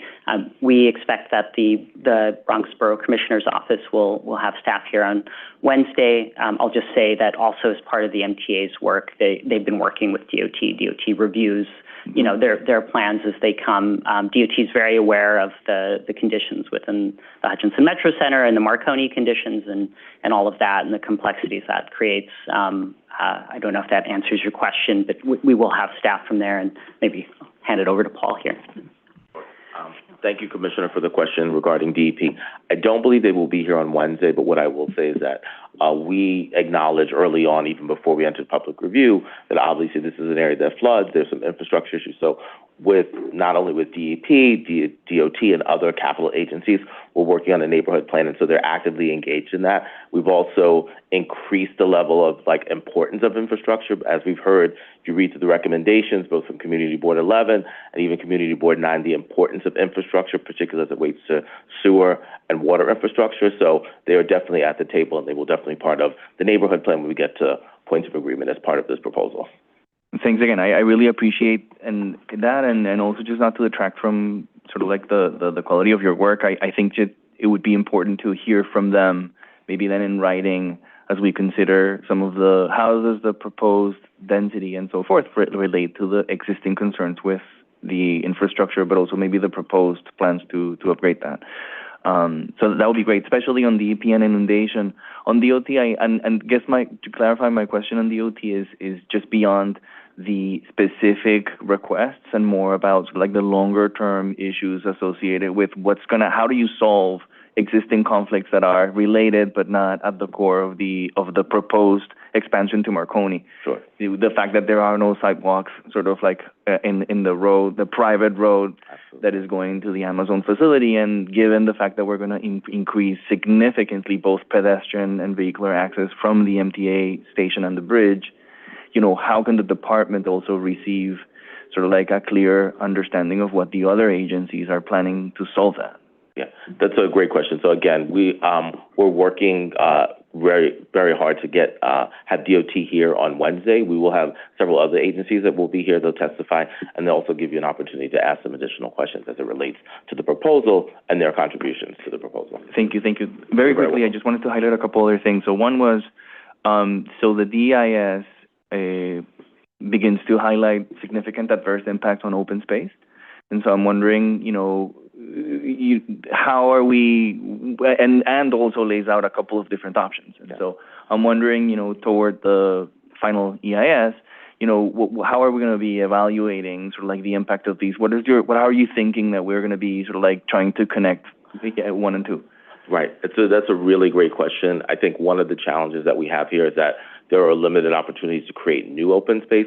So one of the things that Michael alluded to and talked about was in the special district, the provision for those additional open spaces as part of the public realm improvements. And we think those are going to be really important because there aren't so many opportunities. And so giving that bonus for public realm improvements we'll use 1601 Bronxville, like many of the public realm improvements that are proposed on that site, when it develops, actually meet the threshold. I think it's 8,500 square feet for DPR. And so those are going to play really important components in sort of addressing some of those needs that we can't necessarily address in terms of creating new open space. Thank you. And this is, of course, something that we will continue to discuss. I'm just highlighting this as maybe something that you can outline in the presentation, sort of like to signal that, this is how this is being discussed currently. Absolutely. Really quickly, the other two, this goes back to, and thanks so much for the sectional drawing on Hunts Point. When we certified this, I had asked about Hunts Point specifically because, even after looking at the materials right now, I keep asking myself, there's 4 stations, yet the majority of the interventions are in these 3, therefore the discussion that we're having is anchored there, yet, Hunts Point, what about Hunts Point? And so, of course, when you look at which boards have been engaged, which ones have commented, we see the specific boards that relate to the land use actions. Right. But I think it would be problematic to leave Hunts Point out, both in terms of what is it that maybe other city initiatives or other agencies are doing there, because my understanding is that you specifically decided that you were not going to be proposing any specific land use actions there. But then how are we addressing sort of the larger question on how will these MTA stations, what is the impact that this MTA station will have in that neighborhood? Sure. And include them there. So that's the first part of the question, which is sort of okay, in the larger story, I think it's important not to leave Hunts Point out. I mean, especially because I think that the borough president and others have specifically highlighted the need to prioritize the needs of the neighborhood. That has, in my mind, implications both for the larger story. I think it relates to Commissioner Goodrich's point about what are going to be the impacts on gentrification on this other station, right? Because Hunts Point, it will also be affected by whatever real estate pressures or trends or forces, emerge in the other 3.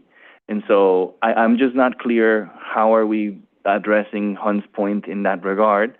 And then just finally, in terms of the EIS, I'm not clear how are we factoring sort of these impacts in terms of, of course, we're defining the impact in terms of the project sites themselves. Sure. But largely speaking, when we talk about secondary displacement, et cetera, I think that we should consider and we need to address how we would measure the impacts on Hunts Point specifically. Great. Those are really great questions. So, and for Hunts Point, I'll just point out, so EDC is very actively engaged in that area, and so I think one of the reasons we didn't look at we didn't want to have overlapping work with them there, because they were actually doing their Hunts Point Forward plan at that time.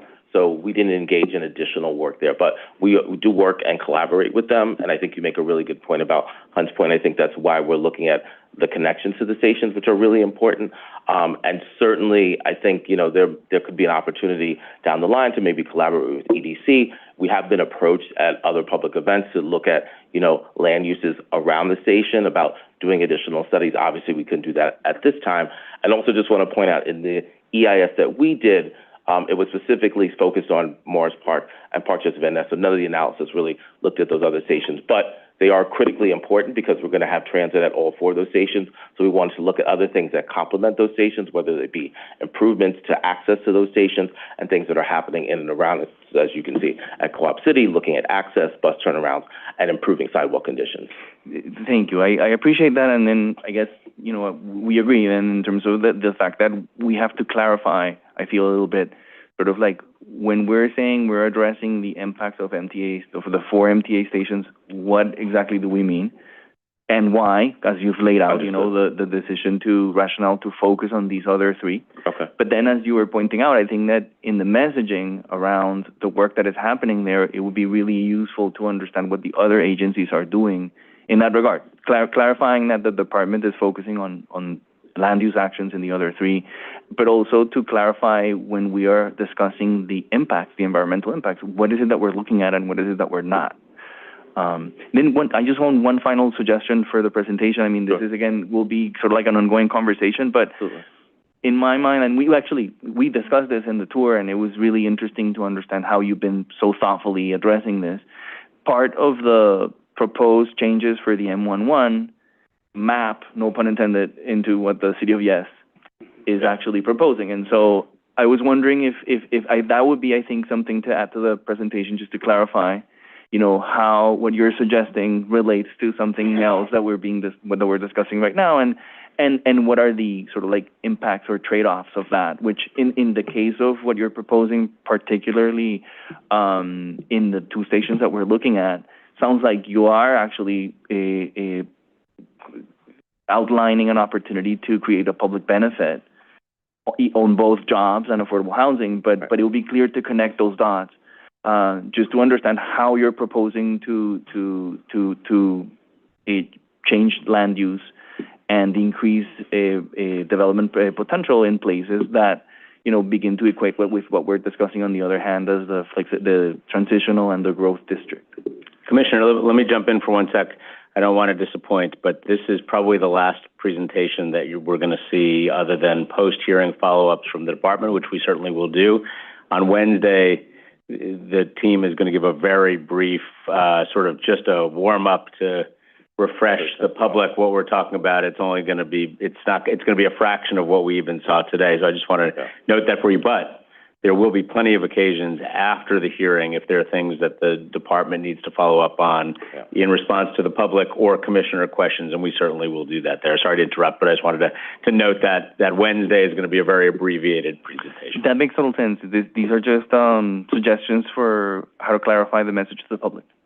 Great. Thank you, Commissioner. And just to note, EDC will be here. They will be testifying, so it also may be an opportunity for you to ask them maybe additional questions, not about the station, but also maybe about future work or additional work at Hunts Point. Thank you. Okay, excellent. Thank you. Other questions, comments? Okay. With that, we'll pick this one up on Wednesday. Thank you, gentlemen, very much. Thank you all. The 10th item on our agenda is a City Council modification scope determination for the 1289 Atlantic Avenue rezoning in Brooklyn Community District 3. The City Council proposes to modify the zoning text amendment to Appendix F, removing MIH option 2 and adding the deep affordability option, and staff believes this modification is within scope. Great. Any questions on that? Okay. I'll seek assent by a voice vote to send a letter to the council that these modifications are in fact within scope. All those in favor, please say aye. Aye. Aye. Opposed, nay. Great. Thank you. The motion carries, and we will send that letter. Thank you. The 11th item on our agenda is a City Council modification scope determination for the 817 Avenue H rezoning in Brooklyn Community District 14. The City Council proposes to modify the zoning text amendment to Appendix F, removing MIH option 2 and adding the deep affordability option. Also, the City Council proposes a modification to the zoning map amendment, and staff believe these modifications are within scope. Our presenter is Hanif Yazdi. Hello, Hanif. Welcome. Hi, good afternoon.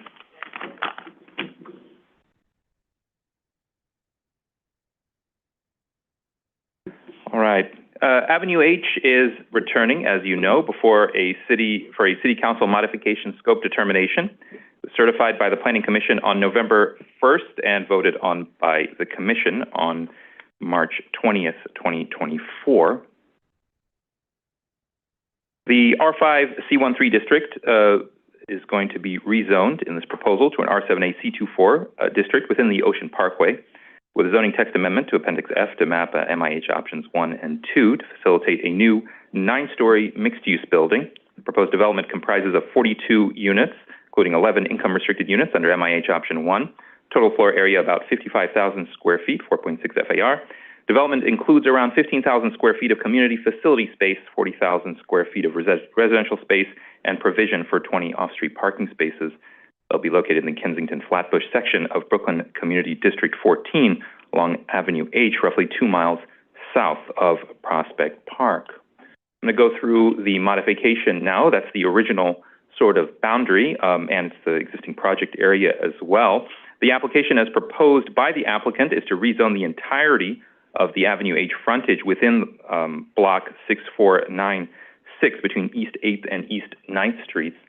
Let's take a look at what that looks like in practice. So that's the original project area and development site. You can see. Now, as part of the original rezoning, the C13 overlay would be removed from the entire project area. And what would remain is the C13 R5 district, sort of on that northern tip, with the R7A and C24 districts on the southern part along the entire Avenue H frontage. That was the original proposal. Under the new proposal, that C13 overlay would be removed as proposed, but, and also the C24 overlay would also remain. So we'd have the C24 overlay along the entire frontage. We'd have an R5 C24 district, and then an R7A C24 district only in the area coterminous with the development site. So those two non-applicant-owned sites to the west would be removed from that R7A consideration. Okay. As part of that removal of those lots 47 and 45, that contain two detached single-family homes, there would have been a development potential along those sites if they had been rezoned to R7A2 C24 districts. They could have produced, according to our seeker analysis, about 48 residential units, including 12 income-restricted units. That's more units than the NTA associated with this address produced in 2023. So the NTA produced about 30 units. The projected unit loss here is about 48 units. So with that, I'd like to conclude my presentation and take any questions that you may have. Thank you. Just for clarity, the council's proposed amendment to make the R7A coterminous with the project site, that would lose 48 units, and of which 12 are income restricted. Is that correct? That's right. The two non-applicant owned sites to the west, you see those two single-family homes. If those were to be developed, they could produce the 48 and the 12 MIH. Okay. Thank you. Other questions? And the department believes these changes are within scope. Is that correct? That's correct. All right. Okay. We're going to make that scope determination vote now. So without any further questions, I'll seek assent by a voice vote to send a letter to the council that the modifications are within scope. All those in favor, please say aye. Aye. Aye. Opposed, nay? Okay. The ayes have it. Thank you, Hanif. The 12th item on our agenda is a City Council modification scope determination for the 9722 Crestkill Place disposition in Queens Community District 12. The City Council proposes that the disposition of the city-owned property shall be restricted to residential use only, and staff believe this modification is within scope. Okay. Thank you. Any questions? All right, I'll seek assent by a voice vote to send that letter to the council that these modifications are in fact within scope. All those in favor, please say aye. Aye. Aye. Opposed, nay. Okay, you guys have it. Thank you. Okay, future votes. For consideration on Wednesday, May 15th, staff have prepared reports for 2724 College Point Boulevard Commercial Overlay, 5875 Queens Midtown Expressway rezoning, and 2118 Avenue U. Also, 90 Merrick Avenue, which is a SNAD CPC certification in Staten Island Community District 2. The briefing materials were in your weekend materials. Okay. Post-hearing follow-ups. For post-hearing follow-ups, just a note that the Staten Island office will return to the Commission on May 28th for a post-hearing discussion on Arthur Kill Terminal. However, if there's any questions, please let us know.